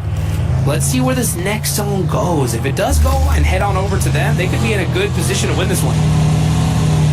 Big opportunity. I mean, it is TT Project really who can decide a lot of the pace depending on where they put pressure in this circle. They are playing now with great positioning, a great position rather in this zone. They have flexibility to try and third party basically any engagement that comes through, which makes it so dangerous for all of these teams to fight. For Yangon Galacticos, I feel like stay put for a little bit longer. Allow E-Arena and Godlike to clash. Allow Nongshim Red Force and Tiamba to clash on the north. Maybe you try and be the opposing force on that third party. That's a great plan. Honestly, wait for that fight to pop off, then get in the mix of it. TT Project, though, they're battling it out with Godlike Admino, driving right into the mix of this as well. But it looks like we're getting shut down here from side to side as Infect shimmying back and forth. It don't matter. It's Godlike Esports running over TT Project. Yo, it's Godlike like that, but unfortunately E-Arena heard all of it unfold. They put too much into taking down TT Project in the center, and E-Arena pounds Yangon Galacticos. This is what I wanted from them, to move in to try and third party. But now teams are going to diverge. Godlike not going down fully there, I think is a big achievement. Playing on with 2, they could still extract value. This is what I like to see, though. If you're going to make a crazy push like that, you got to do it full send, full attack, and do not waste time. They were able to take out TT Project pretty quick. That's why we still see at least 2 players up from them. And they got a good amount of eliminations in this game with 10. Oh my goodness! Mania taking out Schweppes! Godlike is on a run right now. 2v2 now between E-Arena and Godlike. Yangon Galacticos now moving Smile in to try and have the numbers advantage. Nongshim Red Force are taking shots from across the way, from across that road on the northeast side. Tiamba just hunkered down. They're happy to be out of it at the moment because it looks pretty chaotic on that south edge. This is getting wild right now. And you can see, Young Galacticos are starting to push into the circle. The fight has calmed down, though, so they don't have that easy opportunity to go for a third party. But hey, little by little, just try to get some more information. And you can see St. Cloud, he's got his eyes on Mormon right there. Got that nade in hand. That's going to be a long toss here, but he's going to, once you saw him in that buggy, he's like, I think I need to save this nade for now. I mean, Mormon, with the timing on the reverse there, looking pretty good. He saw the player duck back behind the headland. Knew that a nade was probably being pulled, then was the time to go. Rotating around, opening a lot of angles over towards the northeast. Potential for Nongshim Red Force to crack a couple shots, break a tire, could be bad, but safe for now. Godlike could be going do-si-do with Mormon. Spinning around. Amanya has a little bit of trouble. Joker spots him, and it's a flush, leaving just 1 player now for Godlike. But they've got deep into this game, Duke. 6 teams remaining. They've got 11 eliminations. This is a big match. They're up in 7th already. Huge match from the side of Godlike. That's going to put them in a great spot to try to reach that top 5. That Joker getting taken out as Young on Galacticos are now like, hey, you know what? It's time for us to get some eliminations. They are controlling that south side. They're still outside the circle, though. They need to find their spot on the way in. Let's see if they can get there. And now Nongshim Red Force are starting to move around. Yangon Galacticos have fully committed to this angle, and if they can get rid of the stragglers, maybe it's going to work out for them here. But Nongshim Red Force, in the meantime, have established a chokehold on the rest of the circle. Yeah, Smile forced to jump out of his vehicle. That's Mormon gone. That is now the top point sponges in this lobby are out. This is a huge opportunity for teams in that mid pack to try and catch up to him. You still got Tiamba there, right? We were waiting for them to pop off all the way in 13th place. They had their whole squad up. Let's see what they could do. But like you mentioned, look at that. Our previous game winners, Nongshim Red Force, they are spread out, controlling this circle. I love it. I mean, XCY up on that high ground position, out across the way, controls the low ground between them. Unfortunately, he's going to have to move here, as is TZ on that off angle, and they have to set forward. Yangon Galacticos finally take down the last player for Godlike, but they should be so proud of what they've done this game. They are being brutally efficient on those fights. They're on 19 eliminations. Wow. Jukes, that's all but 4 of their points right now. Monster game for them, and a huge bounce back. Let's see what Yangon Galacticos can do, though, because now with taking out that player, they can have some real estate to control. We still got a few big teams here. We got 3 full 4-man squads and a solo on the side of Ida in this match. And let's just see where this is going to go. One last circle shift to go, and then we're going to find out where this end game is going to happen. Yangon Galacticos kind of corralled now onto the south side. This is what I was worried about, that overcommitment potential to that southwest edge, but they do still have quite a bit of ground to play with, and Tiamba are going to start to look to flex out. You can see Hyunbin, he's got that AUG and the P90, right? What an absolute monster. This guy's only 18 years old, and he is one of the best PUBG Mobile players in the world. One of Maxman's favorites, that's for sure. And let's see what he can do here with that P90 in hand. That's the squad wiper. He's going to need it, though, because there are some monsters in this lobby still here. You got our previous champs, Yangon Galacticos. You got Tianba, who by all means should have won PMMI, but it was Yongshim Red Force at the last second to smash and take that tournament away from them. So let's see who's just going to win this one. Rita. Oh, yeah, and there's Rita all by himself in the shack saying, please, guys, leave me alone. All by myself. Don't want to be Rita all by himself. Don't want to right be in now. that shack, I'll tell you that. Yeah, it's pretty nasty, especially with Yongshim Red Force bearing down upon you. You're right. I mean, you're right. Hyunbin, one of the most successful breakout performers, one of the most brilliant rookie performances we saw from him. He's looking to try and build that resume, that CV, to become that veteran standard player, and he's well on his way. Rita? Moving up towards Rita. He's got a nade to bobble out. Looks good, but only takes half the HP. In the meantime, Tiamba getting descended upon by Yangon Galacticos off in the distance. XZY will look to try and challenge and doesn't quite get the full gut shot there as Rita getting chipped away, and they will find him down. It's the P90 to do it, of course. That's the gun, I'm telling you. That's the weapon you want here in the end game. How about some nades, though, as that is going to be the big bell to ring to get this fight started. Smile getting knocked there is going to be brutal. Yeah, and Tiamba are going to probably throw all the utility they have to try and take him out. This is so well orchestrated by Yongshim Red Force throughout all of this. They have taken so much ground. They've stopped movements. Tiamba being reserved in their compound, now looking to try and break out. Yangon Galacticos, they are now trapped in the middle of Yongshim Red Force, out of the blue zone. They are going to get pushed by it, and I don't think it's going to go well for them, Jukes. I think it's a back-to-back chicken dinner from Yongshim Red Force. They have so much control, and these two teams are fighting each other, like you mentioned, outside of the circle. Yep, here it goes. So easy, and it's feeling like that for them because the blue zone's on their side. Is how many eliminations can Yongshim Red Force get? Yangon Galacticos trying their best to stay alive, but they're 2 players now. Tiamba do still have a chance here, but Eagle is going to step straight to the firing line of the backstop Yongshim Red Force position.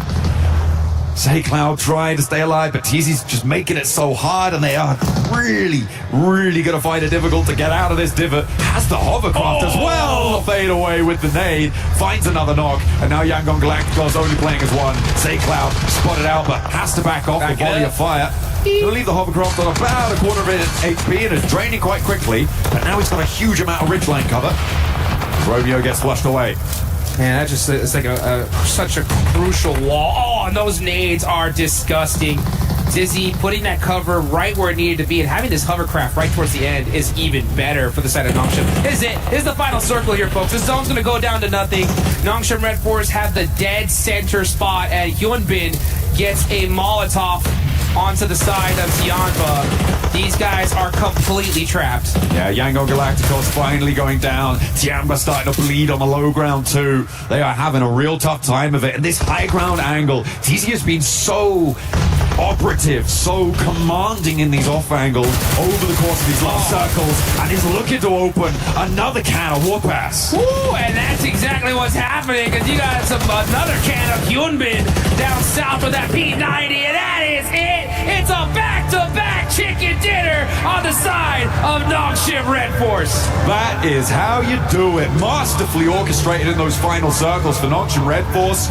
As soon as Yangon Galacticos stepped out of that middle position, they were like, guess this game's ours now. We'll have that one. Thank you very much. Oh, man, I remember I was talking backstage with one of the fans out there that was just looking at PUBG Mobile for the first time, and I was like, hey, you see that team right there on the bottom with 6 points, Nongshim Red Force? That's one of the best teams in this lobby. And they were like, well, why do they only have 6 points? I was like, you just wait and see, right? And I think if you're listening to this, you have seen now, because Nongshim Red Force, 2 chicken dinners back-to-back. These guys have rocket launched themselves all the way up. Military Island, man, what can you say? It's going well for them. That rotate in to get there nice and early on the north coast, that saw them so nice, and it's a lot to do with how Vitality felt in that early game as well. Yeah. Getting stuck into a fight instead of maybe even allowing other teams in the area to hold that bridge for them so that they could establish more of that ground, maybe go deeper into the game. Not that it was a bad match in terms of point scoring for Vitality, but still, maybe a lost opportunity. I think I would be way more critical on Vitality if they didn't have such an insane amount of points, right? But considering that they are like all the way at the top of the leaderboards, I'll give them a little bit of slack, right?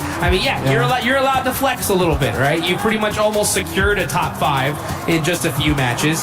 And yeah, 7, still great game, but you're right. I mean, if they would have made a couple adjustments, considering that it was military, it could have been 20 points for all we know. I feel like when you're at the top of the tables and you're doing so well, I want to be more critical of you in a lot of ways, right?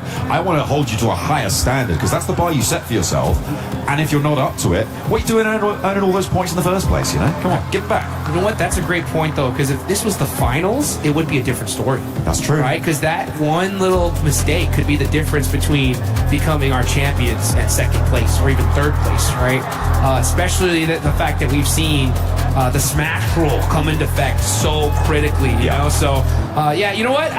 You're right. I mean, I think that you definitely got to take every opportunity you can, no matter how high you're up on the leaderboards, just be relentless no matter what. Yeah, you got to keep that train going. You got to keep that momentum. It is the most important thing, especially when you're talking about shorter game sets, right? Where you're playing 12 matches in your group. The single match is so much more important. When you start to expand, as we will over in the finals too, well, technically at least 14 matches. With the smash rule. It is going to get a little bit harder to stay towards the top. But Vitality will hold that accolade. Let's send it down to the stage with Kalaris. Yes, thank you very much. Down on the stage here to get a word from Axel after looking fantastic throughout the day so far. Not chicken dinner just yet, but a third, second already here. Very much on the way to being able to qualify. So first question, based on this, PMGO and PMMI, it didn't look as great for you guys, but here so far today, it looks amazing. What has the preparation been like coming to PMWC? Jadi tentunya buat turnamen PMGO atau PMMI itu bukan turnamen yang kurang baik untuk tim Vitality. Tetapi apa sih persiapan kalian dan perbedaannya dari turnamen yang terakhir dengan turnamen kalian di saat ini?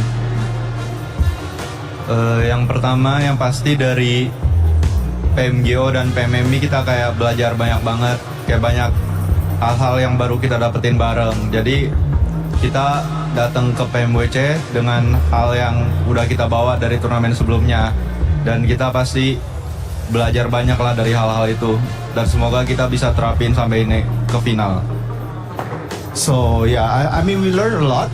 I cannot go into details like what we are learning, but we are like bringing it here in PMWC. So far we're doing good, and just hopefully that we can continue this until the finals.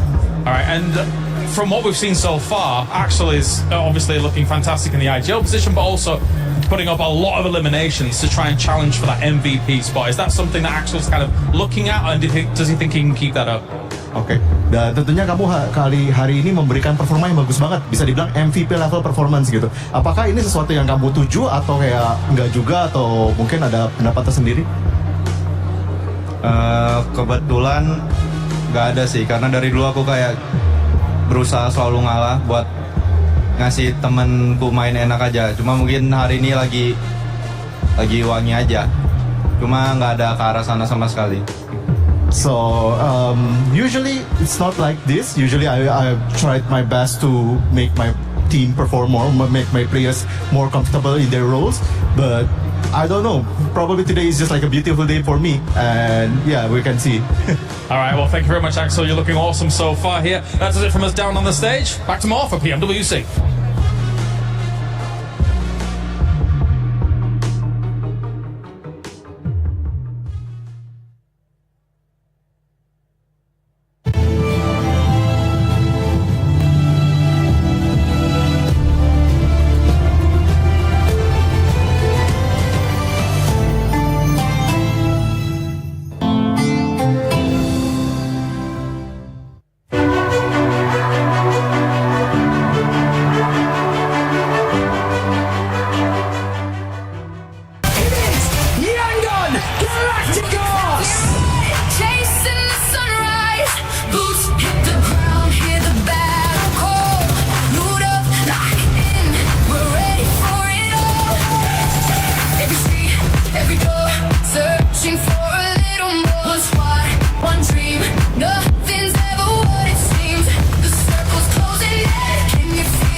차벽 이용 여부. 통 왔다. 얘들아 왼쪽 보고 와. 형 나무 기절.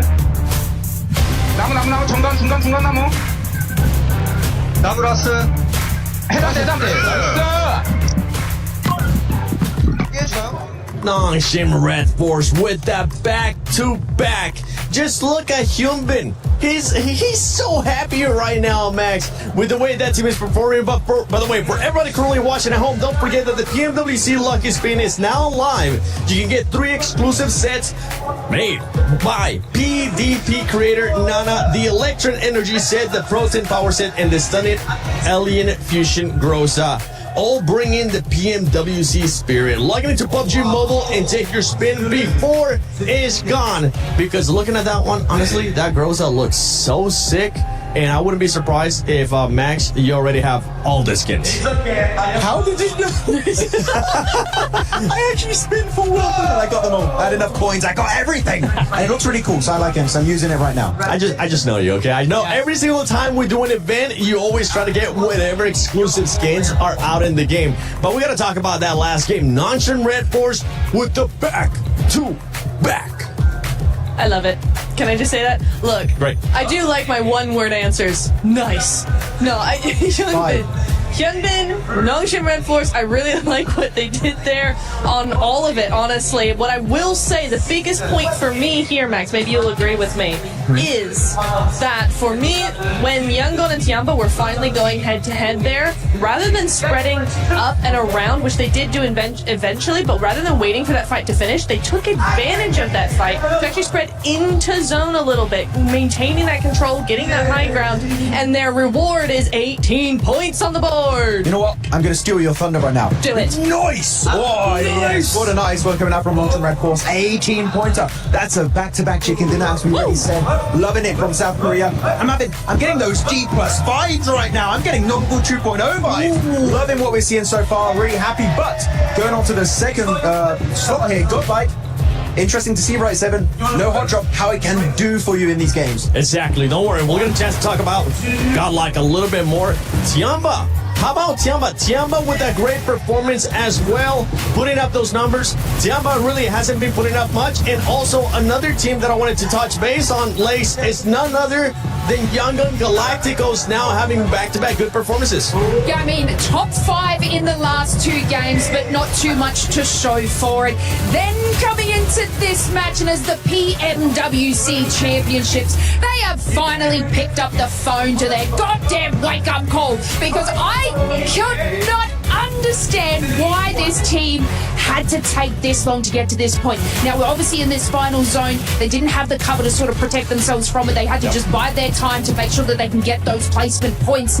But I mean, it moves them from 15 to 6. Yeah, it does end up moving them from 15 to 6 because of the sponge points. Something that we ended up seeing there is in the top 5, there was none of the top 3 teams, so allow other teams. And you were talking about Godlike. Guess what, Godlike? This is what happens when you don't hot drop. This is exactly what I'm talking about. And we can look at the stats here as S-Power was able to get those 4 eliminations. Oh, finally, just give it up. It's just not worth the hot drop. They're really happy behind us, though. They're not hot dropping. They're really hype about it. But no, good to see when you don't hot drop. Look at that, 4 eliminations, 3, 2, 2. Especially Some. What a save earlier. Yes. He got the entire team reset. This team is looking great so far. Man, I just want to talk about Manya's decision to make the largest rotate over to the eastern, well, not from the eastern side, the western side's bridge. They were able to scout. There were 3 teams on that east bridge. They made their way around to the western side. They obviously moved their rotation into there. They were able to obviously protect their 4 eliminations early on. But my God,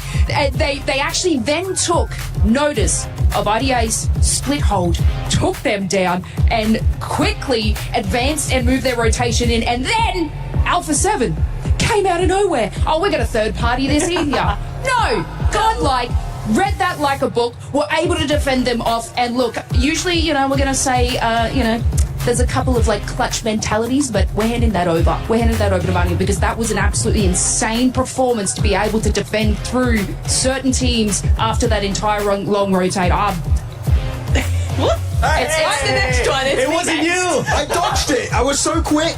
I can't throw him at Max anymore. It's my turn. It's my day today. I got in trouble, but my God, what a performance! No, it was really good. I kind of need those. You can't damage me. We were kind of talking about, right, how you were like, look, Godlike's a really aggressive team.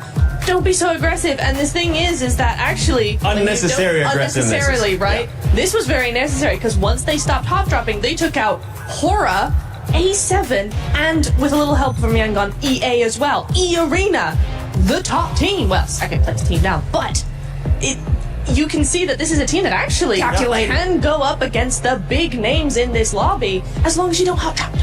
Yeah, this is what we're talking about. Unnecessary aggressiveness from Godlike. You don't need to see it. Just wait for the right time. We know you have the fragging power. Snacks is currently watching. He's like, yeah, you know what? We're absolutely right. But you know what else we were watching? No. Wolves Baton with the headshot of the PMWC. That's so you love to see that. Sorry, I can only laugh at a place like that. Come on. The pan is the deadliest bullet. Look, it hit me. You got me. Why is this a boomerang? If only we could have a real pen. So actually, you know what? Sorry, I gotta be that guy. Actually, according to my calculations, we're talking about no hot. According to my calculations, that sounds like John Allen. Anyway, thank you. Looking at these drops going into Miramar, which is going to be the next coming map, right?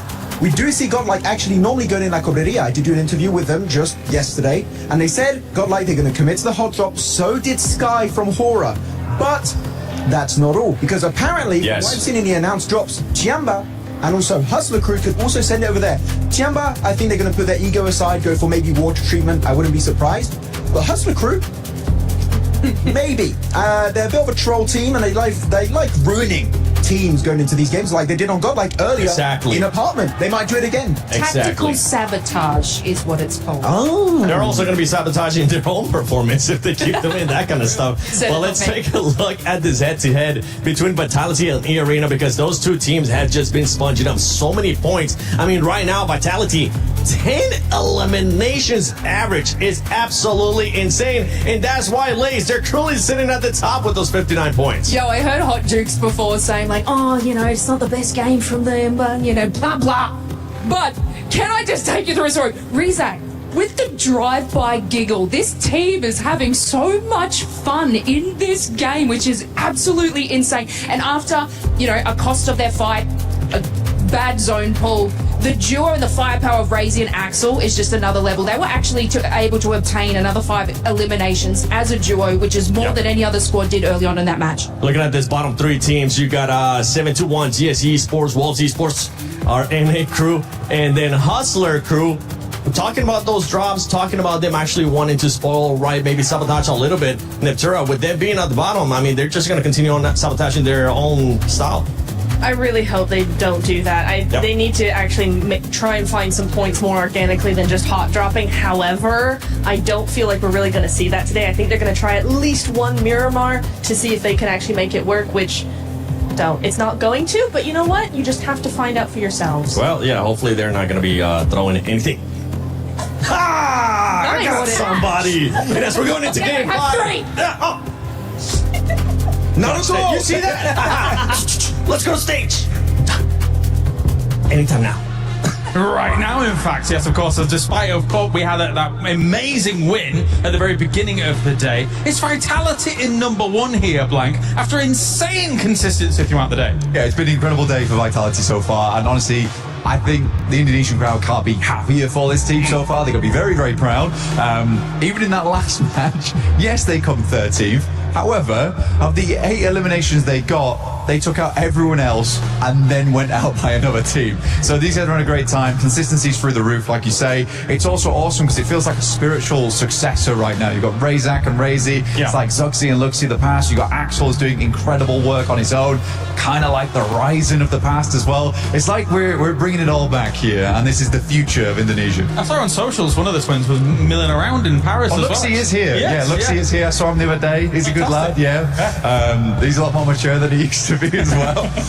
But yeah, it's always good talking to Luxi. He's a really, really cool guy. No, definitely. I think that also Vitality not only is able to bring the gun power, but also the positional awareness as well, right? Yeah. When it comes to that beach situation in Ehrenkel and having to sort of weave your way behind the strong Alpha 7 position in a lot of that, they understand where they need to go and when they need to go, because sometimes you could be in positions too early, but Vitality was there when they needed to be, even though the circle eventually goes against them. Well, I don't know if you agree with me, but I think maturity is a great way to describe them at the moment. The way that they are just regrouping on one another during these games is fantastic. It's really, really good stuff. I've been very much enjoying it. All right, well, thank you very much, Blanket. It's time to head on over to the commentators once again here for another game at PMWC.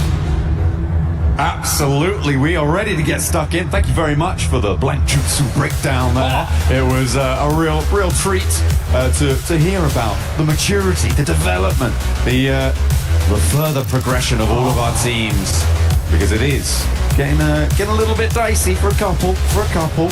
But back-to-back chicken dinner is going to be pretty soothing for the nerves on Nongshim Red Force. Vitality going to be feeling pretty chill. You know what I'm slightly worried about though? What's that? Is E-Arena. Okay, Where why? Where they been at since that chicken dinner? That's a good point. I mean, they've been putting up some decent points, right? But considering that they had 39 in one game, they set that pace like we would not possibly believe. But you know what? That's it for Rondo. That's it for Ergale. It's time to get into the desert of Miramar. And we heard it there on the desk earlier. We could possibly actually see some hot drop action here. That is going to make things mighty interesting.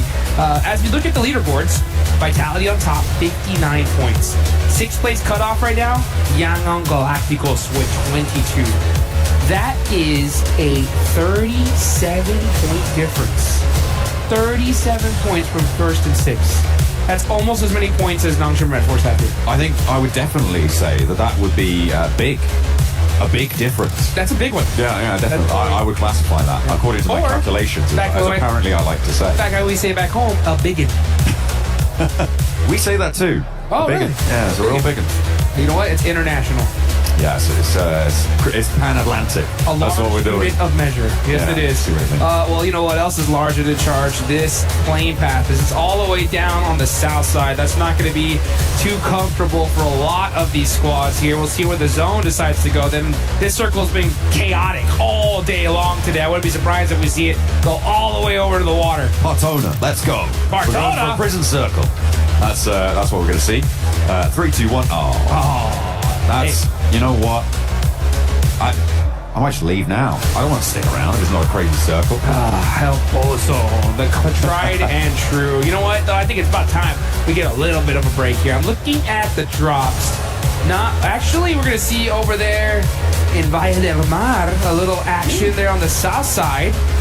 Looks like ETSH might have a little bit of a hot drop situation. And all the players going up north hunting down some vehicles. We could see some shots out of some cars. Yeah, Ed Shenyang on Galacticos going to be going toe-to-toe a little bit on a hot drop there, but they have taken either end of the settlement and not really committing for the vehicle drops either. They do have, I believe, one vehicle on the back line, so for Etch, you could just grab a vehicle and send away, but looks like they want to stick around and maybe try and vie for the spot instead. Godlike alone in Los Leones, and we are going to be seeing that western side start to pack in on shore as teams make their way out that way and try and make themselves look as good as possible. If you want to look as good as possible, you need to be heading over to that Uzumaki Naruto event, grabbing those fresh-looking skins. Look at the firepower on that skin. Ooh, that Nine Tails Fury right there. And it is insane. Those guys that have played the event, man, let us know in the chat if you're able to take down the Nine Tails, because that man does not mess around. I mean, one of the most difficult bosses I have fought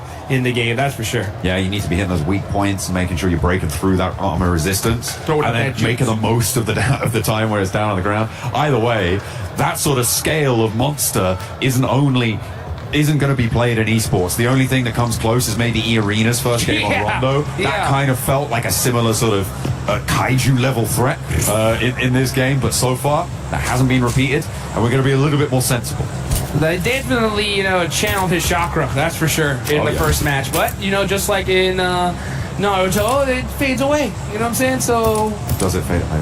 I think it lingered a little bit because they still have a whole points here, but Vitality somehow were able to pass them up, which is just crazy to me. But the one difference that we have from Group A versus Group B is there are some serious points bunches here, right? It was pretty close for the most part when it came to Group A, where we felt like any team could make it in the top 5. The thing is, though, with these next 2 matches to go, if we continue to see, Dongshim, Aura, EA, Vitality, even if Alpha 7 get a win here, it's going to be pretty difficult for these teams to try to make it straight to the finals. Yeah, absolutely. But I mean, to be fair, 5th place being 25 points, like that's one kind of good game, right? From a team all the way down towards very good game. A 15 elim chicken dinner, that's doable, right? Sure, that is a very reasonable thing for a team to be able to achieve. So literally anyone at this point could just jump straight into the top 5 if they've got that firepower behind them. They get a position. And by top 5, you mean just 5th place? Oh, right, yeah. 5th place is top 5. I checked. That is true. I mean, that's what's so crazy, though, considering that, 38 to 25 from 4th and 5th is wild. So, yeah, we still have that 5th place spot that's looking good. But, if you continue to give breathing room to those top 4, then that only leaves 1 slot available tomorrow, and you do not want that. And there's some serious names below that top 5. You got our previous champs, Young Galacticos, right there at 6th. Our PMWC champs barely holding on right now in 5th. And Tianba, a monster squad right below them. So, man, it's going to be pretty wild to see how things ring out here. You can see the coach corner. As we take a look at these guys, every single time we see the coaches, I want to see them smiling, getting hyped. You know what I'm saying? But it's just serious business from these coaches. Hey, look, they got to be digesting all of that information as fast as possible, because you don't have a long time to convey it to the team, right? So you need to be looking at those early stages. I think they'll be focused in now much more than maybe in about 5 minutes. Then they'll come back into it a little bit later in the game. But these early game negotiations with the lobby are going to be pretty important. So I think, fair enough that they're locked in. It's almost like they're trying to take this seriously, Jude. Now that I think about it, kind of cringe, actually. Kind of wild. Now that I think about it, like in pretty much in every sport, anytime you look at a coach, you don't look too happy, right? No matter what's going on here. Hey, if you're pleased with your team, you're not thinking about it right. Yeah, that's right. Whoa. Go to 1 by more points. And look at this. QZZ. He's on a horse. Idiot. And he's out of it. Real high jumps on that guy, Yeah. That's powerful, back legs there. We'll need to consult Natura to see if that's a reasonable amount of height for a horse to jump, She is our equestrian expert on the panel. Very much so. Take a look at Alpha 7, though. Alpha 7 love El Pozo. This is their drop spot. They know this whole city like the back of their hand. So for them to be able to make it up here nice and safe and sound is going to be a great sign for our PMGC champions here. As far as teams that are not in this zone just yet, we got Nongshim Red Force, who have just won 2 chicken dinners. They're all the way down south in Minas. You have Vitality in Los Leones, S2G, and Hustler Crew still trying to get into this circle. Yeah, on the north side. Hustler Crew and S2G going to have to try and negotiate around water treatment. La Cobraria as well, potentially. Going through the Crater Fields area is going to be very, very difficult with where Horror sits, so I wouldn't be too surprised to see Hustler Crew try and swing wide out over the north, past La Cobraria, past the west side of Crater Fields, and try and find a way in that way. Either that or get much closer to San Martin. I just don't think that you can move freely on the north side of this circle by going straight past Crater Fields. I just don't think it's going to work out well, and I think that they may have read that. Yeah, they're going to be trying to find themselves their best spot possible. But oh, looks like we do have a fight. And it's going to be Slownik battling it out with TT Project. Going to go for a little 1v2 action here. Pulls a pin, fakes it, jump shots. Oh, he's got to watch out for that spell gang. Yeah, back it on up. Now getting hit by that. He's going to have to find some cheeky angles here. Oh, the jump shot ends up catching him. But here come the rest of the Wolves. Are they going to be able to save their teammate? Looks like they might have just done so in just in time. And now in comes back to hold the angle, get the flush as well. Slonic is very, very low though, Jukes. They do need to get it picked back up right now if they want to try and make this one work. Neos is still on the top floor. Slonic is bleeding. He's bleeding out, and down he goes. And down goes Neos. He's dropping down for the fight, but it's not going to go well. Necessary does what is needed. And FPS steps forwards to try and challenge it yet again, but he's the last to stand for TT Project. This is going to be the Wolves all day. TT Project, take a tumble. Oh, man, and what a play for the Wolves here.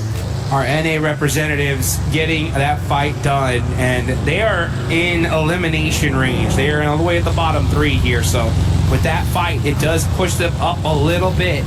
Hopefully to try to at least make the survival stage and extend their tournament life just a little bit longer. But it looks like we may just have a true El Pozo circle here. As now we're going to look at Vitality getting some shots downrange as well. Getting stuck in as and needed. Ooh, 2 of them are down though, and it's up to Federalis and Axel to try and hold off against ETSH. Against Etch, that's a good start. Leveling the playing field now on the numbers. Fajita being as isolated from the rest of the players as he is going to make it a little bit easier to get these reses, but Razak may just be a bit of a goner here, Jukes. He is very far afield. Axel launching the nades, a volley sent from the backlines as well as Federalis has one looping over the top. Razy likely going to get picked back up.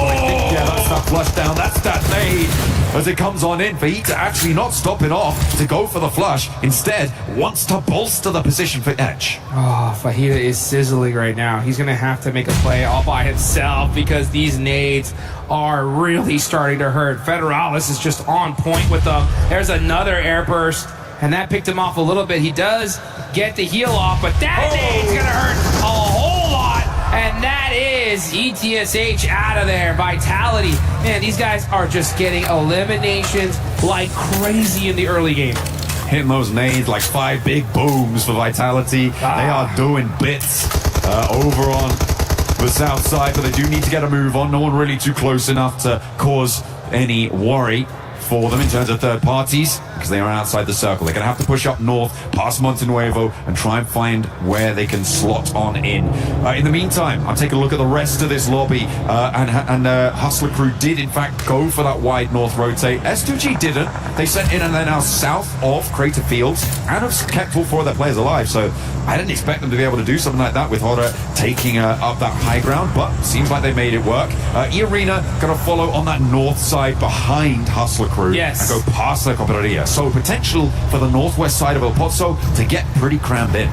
Yeah, and you can see Arena just creeping into that top of that circle here. Alpha 7 dead center of this zone. You got Tiamba there down south, and we're going to see some crates start to fly in this Miramar match. So not because of the playing path, we didn't see any crazy hot drops. The zone does center on up, so that early rotation from Alpha 7 really paying off here.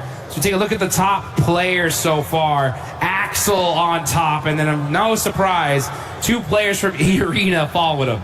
I mean, yeah, it's still just got to be these two teams on these top player cards. It was kind of nutty with the amount that Arena were able to do in that first game and the amount that since then Vitality have been able to rack on up. It's been pretty beautiful stuff. Godlike on the east side losing a player there as we hop back over to the map. Vitality still making their way in from that south side. Those fields that are overlooked by Ida's position now gonna make it pretty tricky. Okay. Oh, I kind of like this approach. Hops out with the parachute, jumps on top of the mesa. Okay, looking pretty stylish with the stunts there. That's how you get it done. The question is how is he going to get down? Yeah, I was just thinking that. That's the problem. As we got STG, and they said, you know what, we don't have to worry about getting down. We're getting into this building here.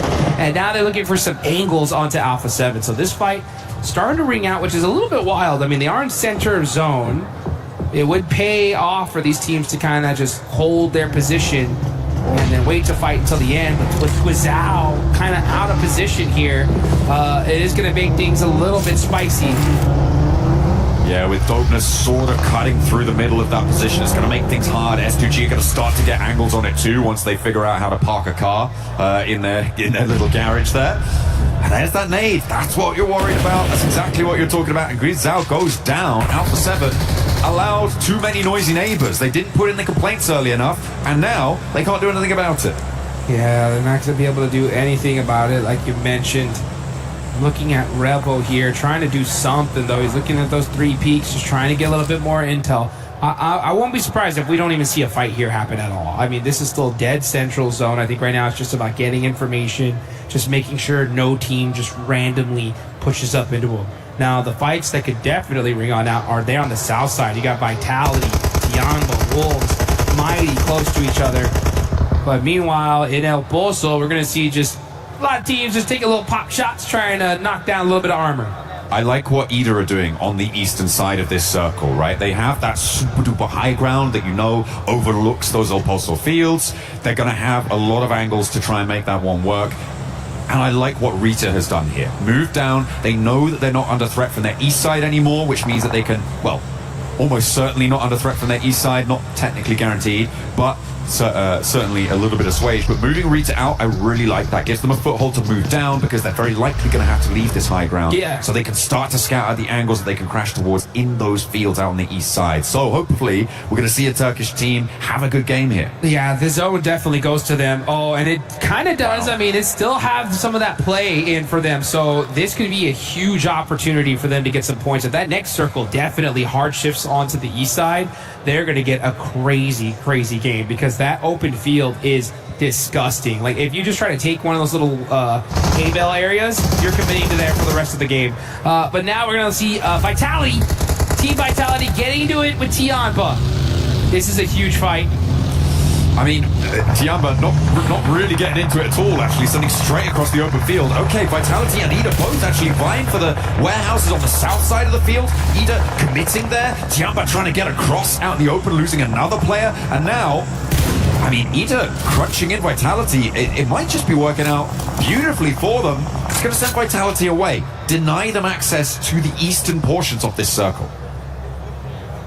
See on the west side, we're looking at E-Arena and Nongshan Red Force. Ooh, oh, yeah. Web scatching XCY. Gonna be looking for some more players here. Hyunbin mighty close. He heard that pin get pulled and he said, let me time to back it on up. This is a very difficult area to nade. You have to throw it literally in the perfect position if you want to get it on. Now Tizzy from across the way, putting a little bit of pressure. Gonna go ahead and get his teammate back up. And it definitely looks like this fight's going to ring out all the way to its bitter end here.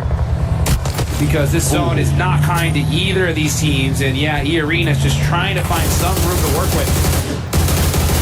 Trying to roll on up to the back lines, take that 2 versus 2 fight. And it's going 1 for 1, but they're hitting the drop shots. It is brutal. And Nongshan Red Force serve a lesson straight on up to half of E-Arena, and the other half is nowhere to be seen. Big nade in as well across the way. That flush comes through. We're on stage 4 here, which means the zone is survivable, but you don't want to be staying in there too long. Another nade goes a little bit longer, and Hyunbin wants to load one more into the old arm cannon. 30K trying to make a play here, putting some shots onto Tizzy while he's in the blue zone. And you are right, man. We saw Irina go crazy in Rondo. And, that would have been so good. Yeah, since then, things have been a little bit difficult for the Thai squad. Tourniquet's got that nade, though. This could be dangerous if he hits it. Doesn't quite get the mark. And now Nongshim Red Force are getting their whole squad together. This is not good on the side of Irina. Yeah, they didn't manage to win that fight out on the east side. I mean, it was a little bit of a gamble, but probably a necessary one. Unfortunately, this time around, it did not go their way. And Nongshim Red Force are looking pretty stalwart in their hold. So easy. Moving across through those smokes, waits for the nade, darts past it, and they are just moving across. Vitality, in the meantime, though, have moved up, and this is going to make things tricky. Razy wants to unleash, but it's Tizzy who goes down to Federales, and Irina are going to strike immediately, snapping the points where they can, but no, not going to happen. What? All of them go to Vitality. That's crazy. Somehow wasn't able to steal that elimination. Just looks like he may have just shot him down to half an HP and it kicked him on down. Unfortunate. Schweppes getting that knock, though. He's looking to get that confirmation. Oh, he's forced around the open. He's got no coverage. He's shimmying. He's moving back and forth. Jumping down. And Hyunbin is right there to catch him. But Yangon Galacticos were ready for both these teams. 3 points earned for Nongshim. And that is going to put them up in fourth, keep them nice and happy, to be fair. They're still quite far ahead of Alpha 7 in that 5th place position, but it's not quite another chicken dinner, which they're probably hoping for. Not going to happen this time around. All of that fight was exacerbated by the earlier engagement, the earlier descent we saw from Ida from that high ground, pushing Vitality further west. If that hadn't happened, I feel like Nongshim had a fair crack at that. Yeah, you're right, and it goes so crazy how just the tiniest little movement in the lobby can just destroy your squad, and honestly destroy this whole lobby, because it is Team Vitality that gets 8 more points. 67 total, and we are not done with match number 5. There's still more to go. If you could believe There's another game. There's a whole extra game. 67. This is whoa. Careful with that. Careful with that sort of numbers. But we are going to be heading into match number 6 after this as well. And yeah, it's pretty nasty to have a team like Vitality putting on this sort of a show.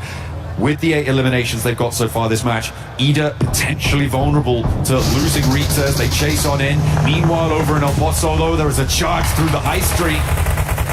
They say the high street is dead, but it might just be dead to rights for 721 GS, but maybe not. In the meantime, Tiamba, they were cut down to 2 earlier on. There's already a lot of damage done, and Moscow, once more, will not be able to chew, though. That 721, I believe, just runs straight through as they try and make a mad dash out to the open.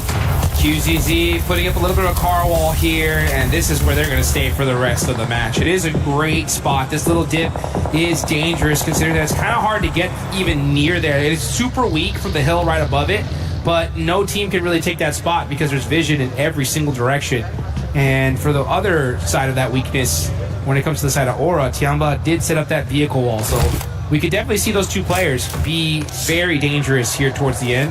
Oh, I'm worried. I'm worried about Axel's position right now, because Emre is up on the high ground still. Axel should be broadside to him. Oh my. But he's not taking the shots. Maybe he doesn't quite have the angle. No, Emre didn't want to take the shots, certainly. But yeah, it's...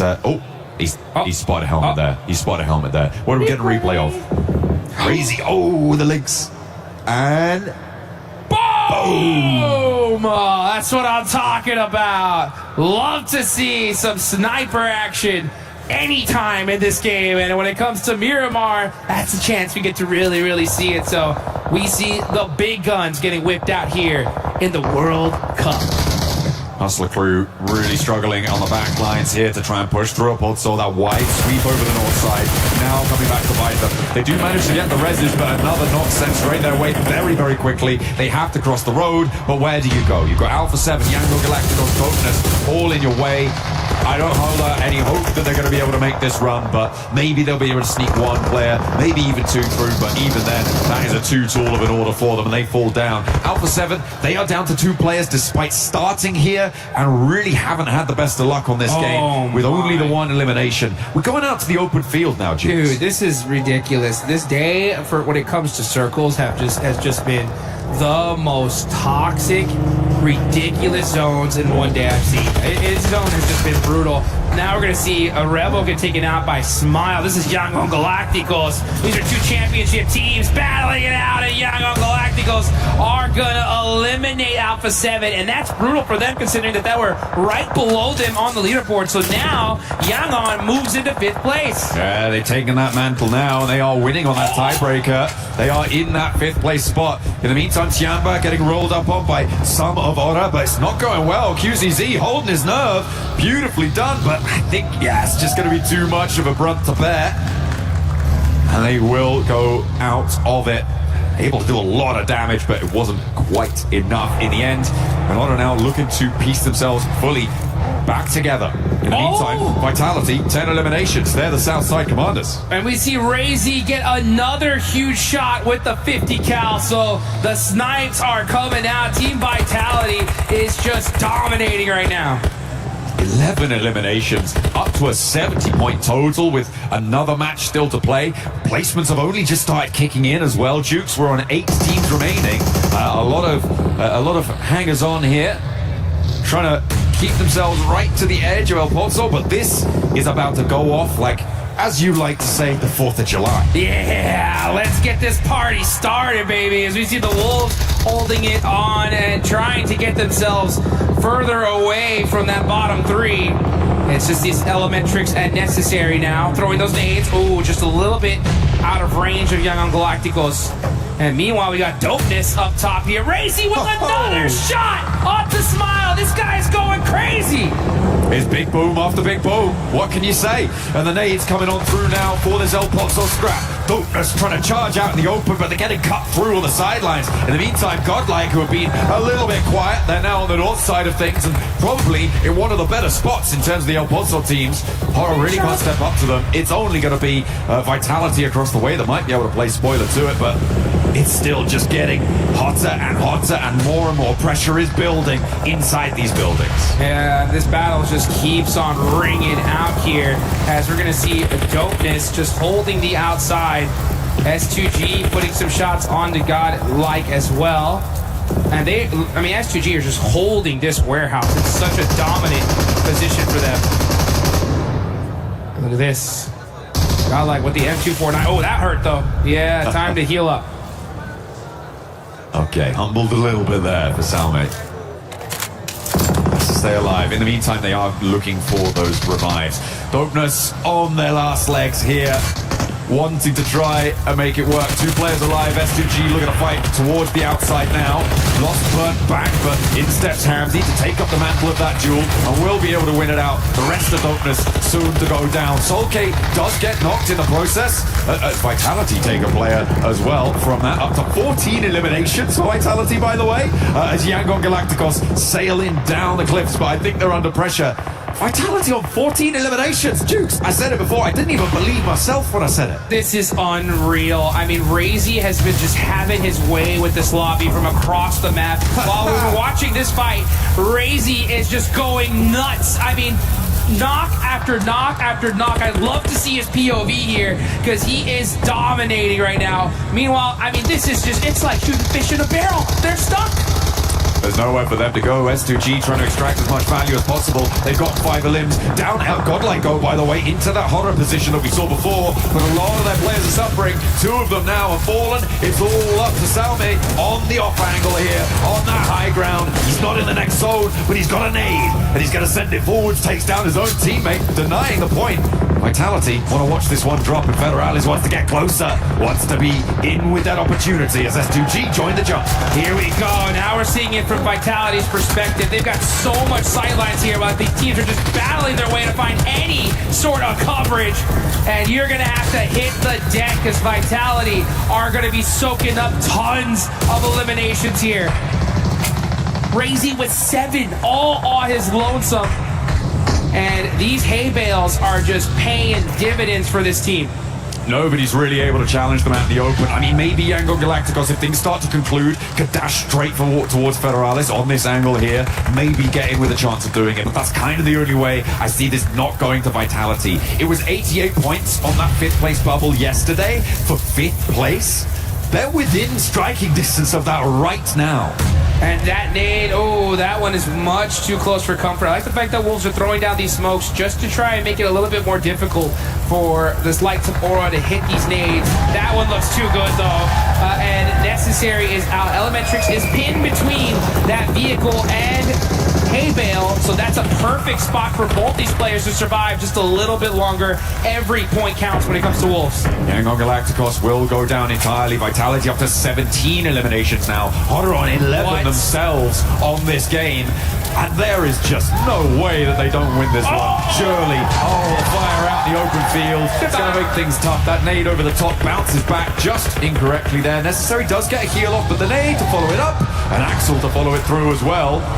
The fact that Wolves are still alive with both of their players right now is kind of crazy. And Horror now have to make that mad dash. I don't know how much more they've got left, but they get another burn on. Well, here comes Team Vitality looking to take this chicken dinner, and it's Razy. He's got the angles. He's got the Molotov. Burn, baby, burn. He throws it. Oh, starts getting some shots on himself, though. Now hits the deck. But with this utility usage, Vitality are just dominating this lobby. Razy still has nades to play with as well.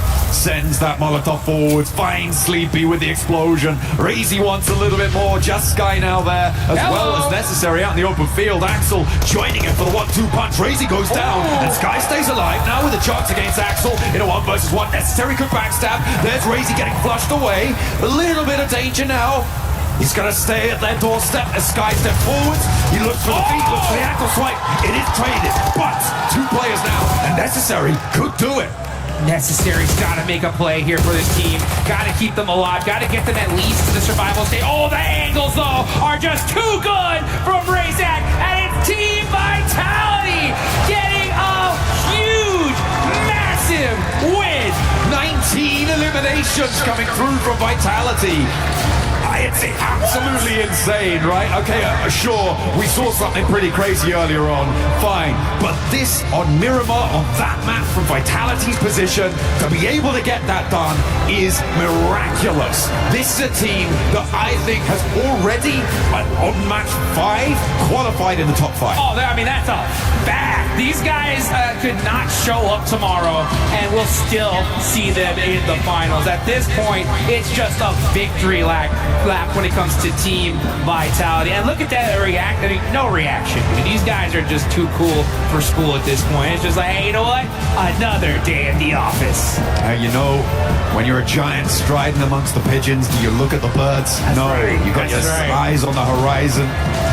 And you're stepping towards those finals. That is what Team Vitality are looking to do. That is so impressive. We talked about consistency from this roster from the start of the day all the way through and all the way to the end. They've got so much punch. Oh man, what a game. You can see all these other players right now looking down at the stage, and you can see them just kind of talking to each other, being like, what do we do for this next Miramar? Last game of the day, how do we do this? And I look at Team Vitality, and they're just like, hey, what kind of croissants are we going to get here at this point, right? Because, I mean, we're good. Hey, you can't be saying it like that. We're in Paris, you know. You gotta go full French. You gotta throw out croissant. Well, we are gonna head over and see if we get some better pronunciations on croissant. What do you got?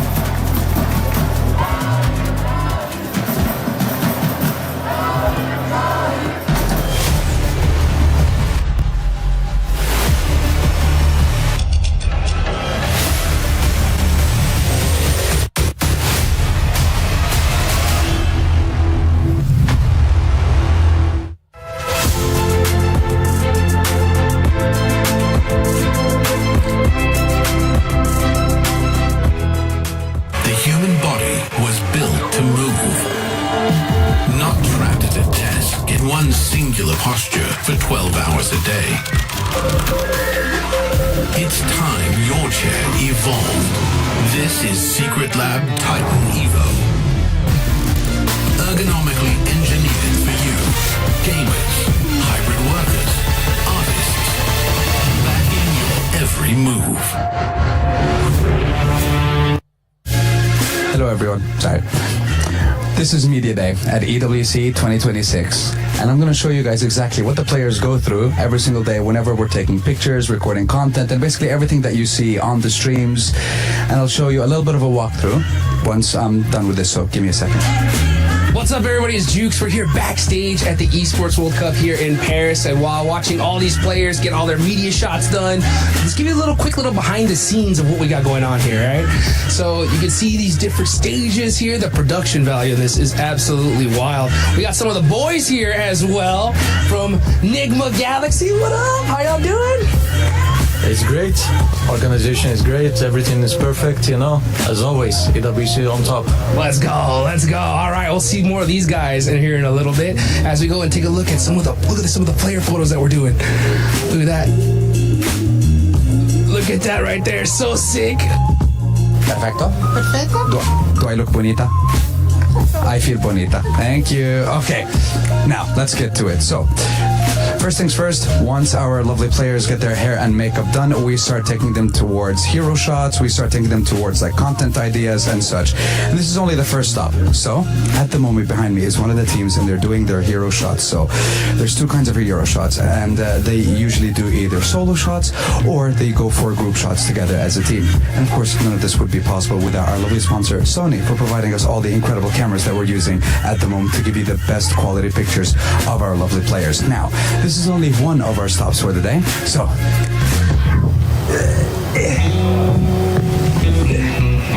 okay, that was a little bit more difficult. I don't know how they're getting the players up here to shoot these pieces of content, but hey, this is another one of the segments that we have here for Media Day, and now I don't want to get down. I have a slight fear of heights, so just hold on, give me a second.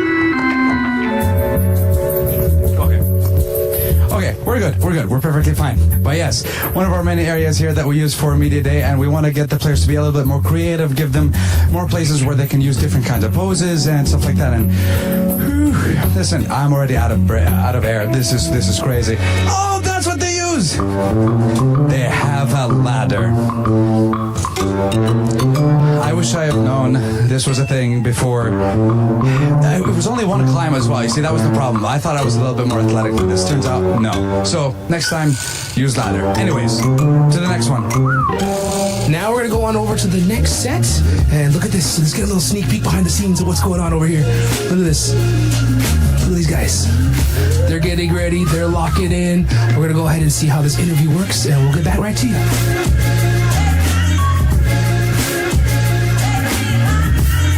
That's it for now. So why don't we go ahead and take it back on over to the studio and we'll talk some more about PWC. Vitality just putting up a clinic here today. It was eerie at the start, but Vitality has been performing so well. Don't forget that you can join the Fan Zone experience. It's open through August 11th through the 16th. You can check out all the awesome collaborations that we have with Naruto, with Spider-Man, and you can also earn some rewards. Make sure you log into PUBG Mobile and get some exclusive rewards. But Max, Vitality, my goodness, they just look like a boa constrictor that just kept squeezing and squeezing and squeezing. Look, me and Kalaris were talking about this game literally from start to finish. We're like, okay, well, this game, you know, Vitality just stay in the warehouse. We're going to be super chill. A very easy game. It was the Warhouse by the end. And they decide to just send it to the west side like, no, this is getting a bit boring. How about we get like almost 10 eliminations, then go back to the field finish. But looking at the overall stats from these players for the entire day, an average of over 4 eliminations for the day, then almost 3 for Razy, Razak, and Federales. Insane numbers for literally the entirety of Vitality. It's consistency to a T. I mean, they're doing very, very well right now. I feel like I've been talking about Vitality all day today. I'm like their biggest fan or something like that. But realistically, they are playing well and they're having fun with it. And they get to the point where they can have fun with it because it's feeling like it's going to be difficult to knock them out of that top 5 with where they are playing. But this is incredibly greedy. We have to just quickly take a little look at that. I do like it, but you can be greedy if you are the dragon of the lobby, which they are. Exactly. And with that said, I mean, with this team, you were saying it's going to be hard to get them off the top 5. The cutoff for Group A was 88 points, Neptura. Right now, it looks like, depending on what happens next match, actually, we need to see the overall, too, at some point, because they might have even already hit that, or they're about to hit that as well. No, I think they might have already hit that, which would be absolutely insane. And you know what a great team to actually have that happen too, right? Because we have seen them be so consistent throughout today. We have seen them just take control of everything, all the way from the western side down to the southwestern side. clearing teams left and right, pushing Ida out of their compound, which I think should have never happened. What? Look at Ryzen. He's just giving them the lucky high five. Oh, wow. Very nice. He gave him the dap up as we see Hora Esports getting 13 eliminations as well in the last game. And a big one too is going to be none other than Wolves Esports. Wolves Esports was in 15th place coming up before this match with 13 points. That's going to be pushing him up. And keep in mind, you want to be outside of those bottom three. No, it's very true. Wolves were able to just, get as much points as they needed to, just keep that momentum going or move up onto the last match. But I want to talk about Hora here because this dip is actually incredible for them because you've got the back end of you right there is completely covered. Nobody can see you in there. In fact, when we saw, I think it was 721 GS move in, it was a complete surprise that they were even there. Out in front of you, it's too open. The only place a team can go is within nade range. So actually that was a fantastic dip for Hora to be in. And they were able to get third place because of it with quite a few limbs. That's right. That's very correct. I mean, it's a great position to play as well. I think a lot of teams tried to pick this place up. Tiamba, though, they're kind of disappointing me right now. I think Tiamba has a lot left in them. They originally had this spot quite early on were evicted fairly quickly now. They played fairly decently over at PMI, and I think they had some really pop-off moments. I mean, QZZ was looking fantastic, but where is that now? Tiamba has been down on the tables for a long, long time at this point. That's got to change. We've got one more chance to see it through. I hope it happens, Max. Yeah, I mean, it would be really nice, come on, to see some Chinese domination here. I mean, QZZ had a really good moment, right from PMI going into this one too. But that's what I said. Sorry, I'm just stealing your point. I'm leaving the desk now. That's why you don't want me on the desk. Otherwise, he's too good on the desk, guys. There's a big issue. There you go. Your game MVP is going to be Razy from Razy and Razak, also known as Ray Ray. That's why I call them. Yeah, we should get that changed. We actually need to get a new MVP card for Ray Ray. Just Ray Ray. My boy Ray Ray. By the way, Racy was able to make that push up. It ended up backfiring because he ended up getting knocked. But you can see that was going up to par with what you're saying, the greediness. And with this squad, if they're going to continue to perform like that, I see that greediness getting worse and worse and worse. Okay. Which is going to make it even more scary for some of the other squads that are outside of the top five. There are some games as well where that greed comes back into play. But my boy Ray Ray. Okay, sometimes you got to lay one of the Rays down. All right. That's the way it's got to be. Actually, Erangel game 3, I believe it was, they greeted a res. It was Razy. Axel had gone in, Razak had gone down, and Razy was like, my boy. And he went back for him. So it's greed in other areas as well. And I think Vitality, what I've loved about them there is that maturity, that ability to be like, we can't take this 2-2 split. I don't want to let it go to their heads. I love that they're down there, they're smiling, right? They're dapping each other up. That's great. But let's bring back what we saw from game 1 and 2. Yeah, I mean, actually looking back real quick at this game in particular, and I want to know if you would agree or not with this, Blank. Okay. Looking back at how they played in PMGO Season 1, right, which was a tough tournament for Bigatron, this looks like a completely different team, so confident, the synergies are there, of course a bit greedy as time, which is what you just said, but this does not feel like BTR we had earlier this year. Well, it's not a horrible overcorrection. Group of death. No, sorry, I'm just looking at the contradictions here between people on the Twitch chat because one of them said, this group is not strong. The next one was like, this is the group of death. Make up your mind, chat. Which one is it gonna be? I mean, but look, the thing is that it isn't the group of death, right? Oh my god. They got it exactly. Yeah, they've got it exactly. This is not the group of death. It has a selection of ridiculously strong teams at the top. When we say group of death, we mean it's very even across the board, which Group A was. It was very hard. We had different teams stepping up all the time there. Here, it's quite obviously not the group of death because now the same teams time and time again perform well. I would say it's the more unfortunate group that you have Team Vitality, Aura, as well as E-Arena all in it at the same time. Yeah, the sponging of points is something that we're just going to continue to keep in mind here, especially from the top 3 teams. You can see there between top 3 and 6th place, already 27 points difference, which is going to allow for some of the teams to have even more freedom later on, especially tomorrow. I mean, for Yangon Galacticos Neptura, they're currently in 5th place right now, tied up at 30. For the defending champions, do you think they can stay in that top 5? I think actually they can. I really like how they've been playing today. I didn't have that many expectations for them going into today, to be honest. Okay. Because, we just haven't. They won last year, and we haven't seen much from them since. But this is a really nice team that's able to actually compete very well against everybody else, and I'm very excited for what they got both today and tomorrow. It is you, Shiva. Yeah, great points, by the way. Sorry, I got sidetracked here. This guy does As I not was get able to find Shiva from X-Force Rejects. I wish we were able to come along at a different time because you guys did end up getting eliminated from PMWC at EWC 26. But anything, first of all, how are you enjoying Paris outside of, getting eliminated? I'm enjoying Paris. Like, Paris is probably one of the best places I've ever visited. I really love it here, and the venue here is crazy. I've never thought of something like this in my life.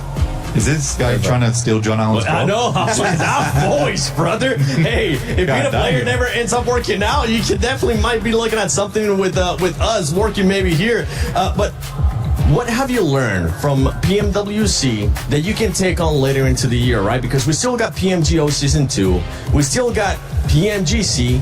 Have you learned anything that you can take into those upcoming events? I think the biggest thing that we have learned is to be a bit more aggressive, because I think not being aggressive, you stuck yourself in one spot, and teams takes advantage over that. Where you allow them to get space, and if you don't do that, I think, like I said, I think if you don't give the other team space like BG are now, they don't allow any team to come close to them, and that's why they have rocked up 61 kills. That's crazy.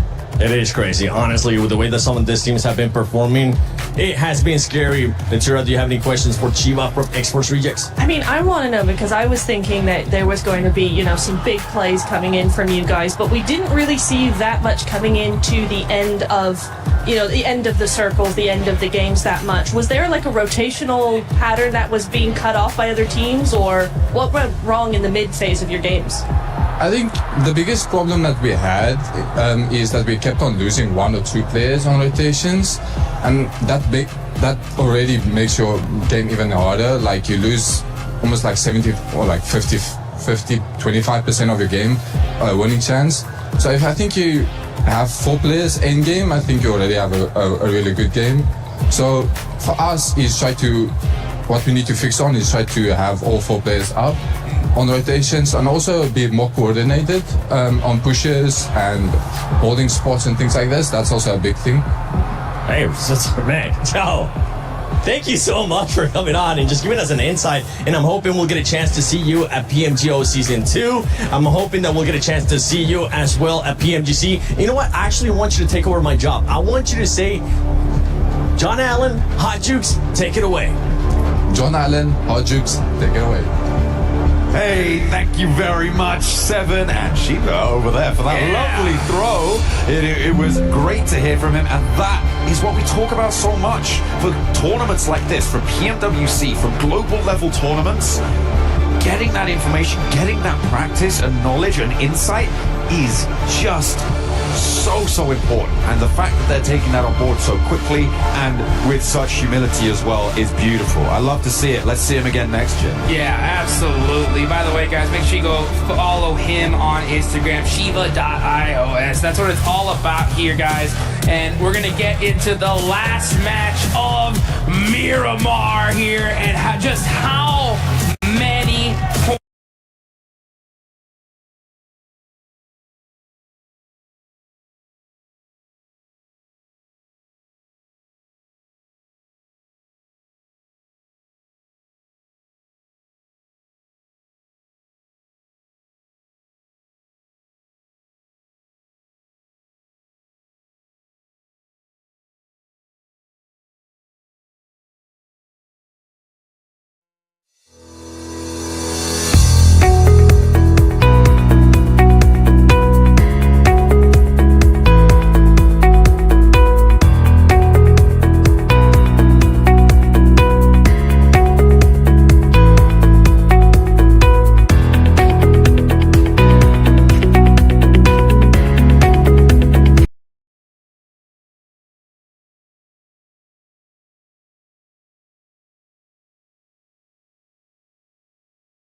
is Team Circle, fairly chill, centering up west of Mikado.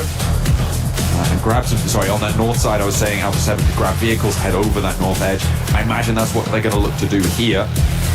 Watching out for hot drops, but not really going to see too much. We did have a little bit over towards Biodemar at the start of the last match, but that's not going to happen again this time.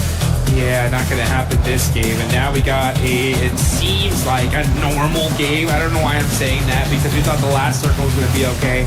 And it goes to the one open field in that whole side of the map, which is just unbelievable. But no crazy hot drops. So it does look like teams are going to be avoiding it here. They don't want to be dealing with any of those shenanigans, and that's the right play. I mean, guys, this is the last game. You have quite a few squads that have done a ridiculous match here. And now we're going to go ahead and take a look at some teams just trying to rotate and make the right plays. Hey, if you're talking about rotating, right, that's something that you could be doing on the lucky spin, right? That is what you're going to be trying to look for, right? Getting those good rotations. As we all know, spinning is just a term for rotation. That's which is correct. what it's a beautiful segue. Trust me, I did it. But yeah, make sure you're getting those spins in before they go away, to make sure you're getting those skins on board, because they are looking mighty fine. The Des was talking about them earlier. Make sure you're locking those ones down to look as good as these players here. And they're looking real good. Oh, Obscure, was that a Winchester I just saw? It was, yeah. I love it. I like that. It's my favorite gun sound in the game. It really is. To me, suppressed M24. It's just so nice. That I'm not even gonna try it. I actually did try it. Yeah. Go on, Obscure. Give us the gun sound. Give us the gun sound. Pop a shot. Come on, you know you want to. Pop that lever. Let's go. Oh, he's not for it. What a spoiled sport. Alpha 7 currently in 7th place. They did get pushed off that 5th place spot at the end of that last match by Yangon Galacticos, and actually by S2G as well, who now sit ahead of them. But it is still very much all to play for. We were talking about the difference between the teams from the bottom towards the top. It's still, even for Hustler Crew, very possible for them with a big chicken dinner to jump up and past that 30-point margin, right? They're on 8 points, putting them 22 points behind. That is a 12 elimination game in terms of differences.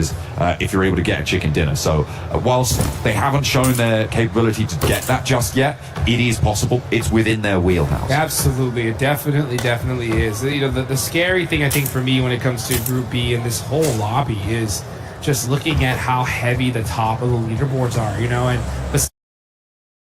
besides, obviously, we talked about Vitality enough. You just look even further on down. You got Aura, EA, Nongshim. If Nongshim Red Force get a good game here, I mean, we could be looking tomorrow at one slot left. How insane is that? I mean, it would be pretty nasty, I think, for a lot of these teams to look to try and close that sort of a distance. But again, it does rely on performance carrying over to tomorrow. So, I mean, for me, Vitality, they've already done so much today. They've almost guaranteed themselves a spot in the top 5. Oh, it's done. It's pretty much done. Yeah. I want to see what they're going to be able to do tomorrow, right? Because a day like this could go to your head. And you've got to let cooler minds prevail. You've got to listen to your coaches, listen to the people around you, and don't get carried away. Sure, they're almost certainly going to the finals. Yeah. But for me, it's about how they're going to perform in the finals that I'm going to be watching for tomorrow. You're right. Because, you know, this is the best practice you can get on the planet, you know, and the good thing when it comes to when you have such a ridiculous performance like Team Vitality, I mean, 88 points is literally enough for them to not show up tomorrow and still be top 5. Like, it's 100% they're in the finals, right? Yeah. So with that kind of performance, that gives you 6 matches tomorrow to fix any problem that you have going into the finals. And that's especially important for a team like Team Vitality, because when it came to PMGO Season 1 in their own home turf, they did solid when it came to the group stage, right? Group stage, they popped off. We thought that, oh man, come finals time, they're going to really do something. And then finals, it wasn't really what they wanted to do, especially when they're at home, right? But now they're in Paris. They have the most ridiculous day out of all these teams here. Hopefully we don't see the same thing happen. Hopefully not. 107 points was first place for 4 Thrives over in Group A. Vitality, they could do it here and now with Chicken Dinner. Just saying. They could break that century. They could surpass them.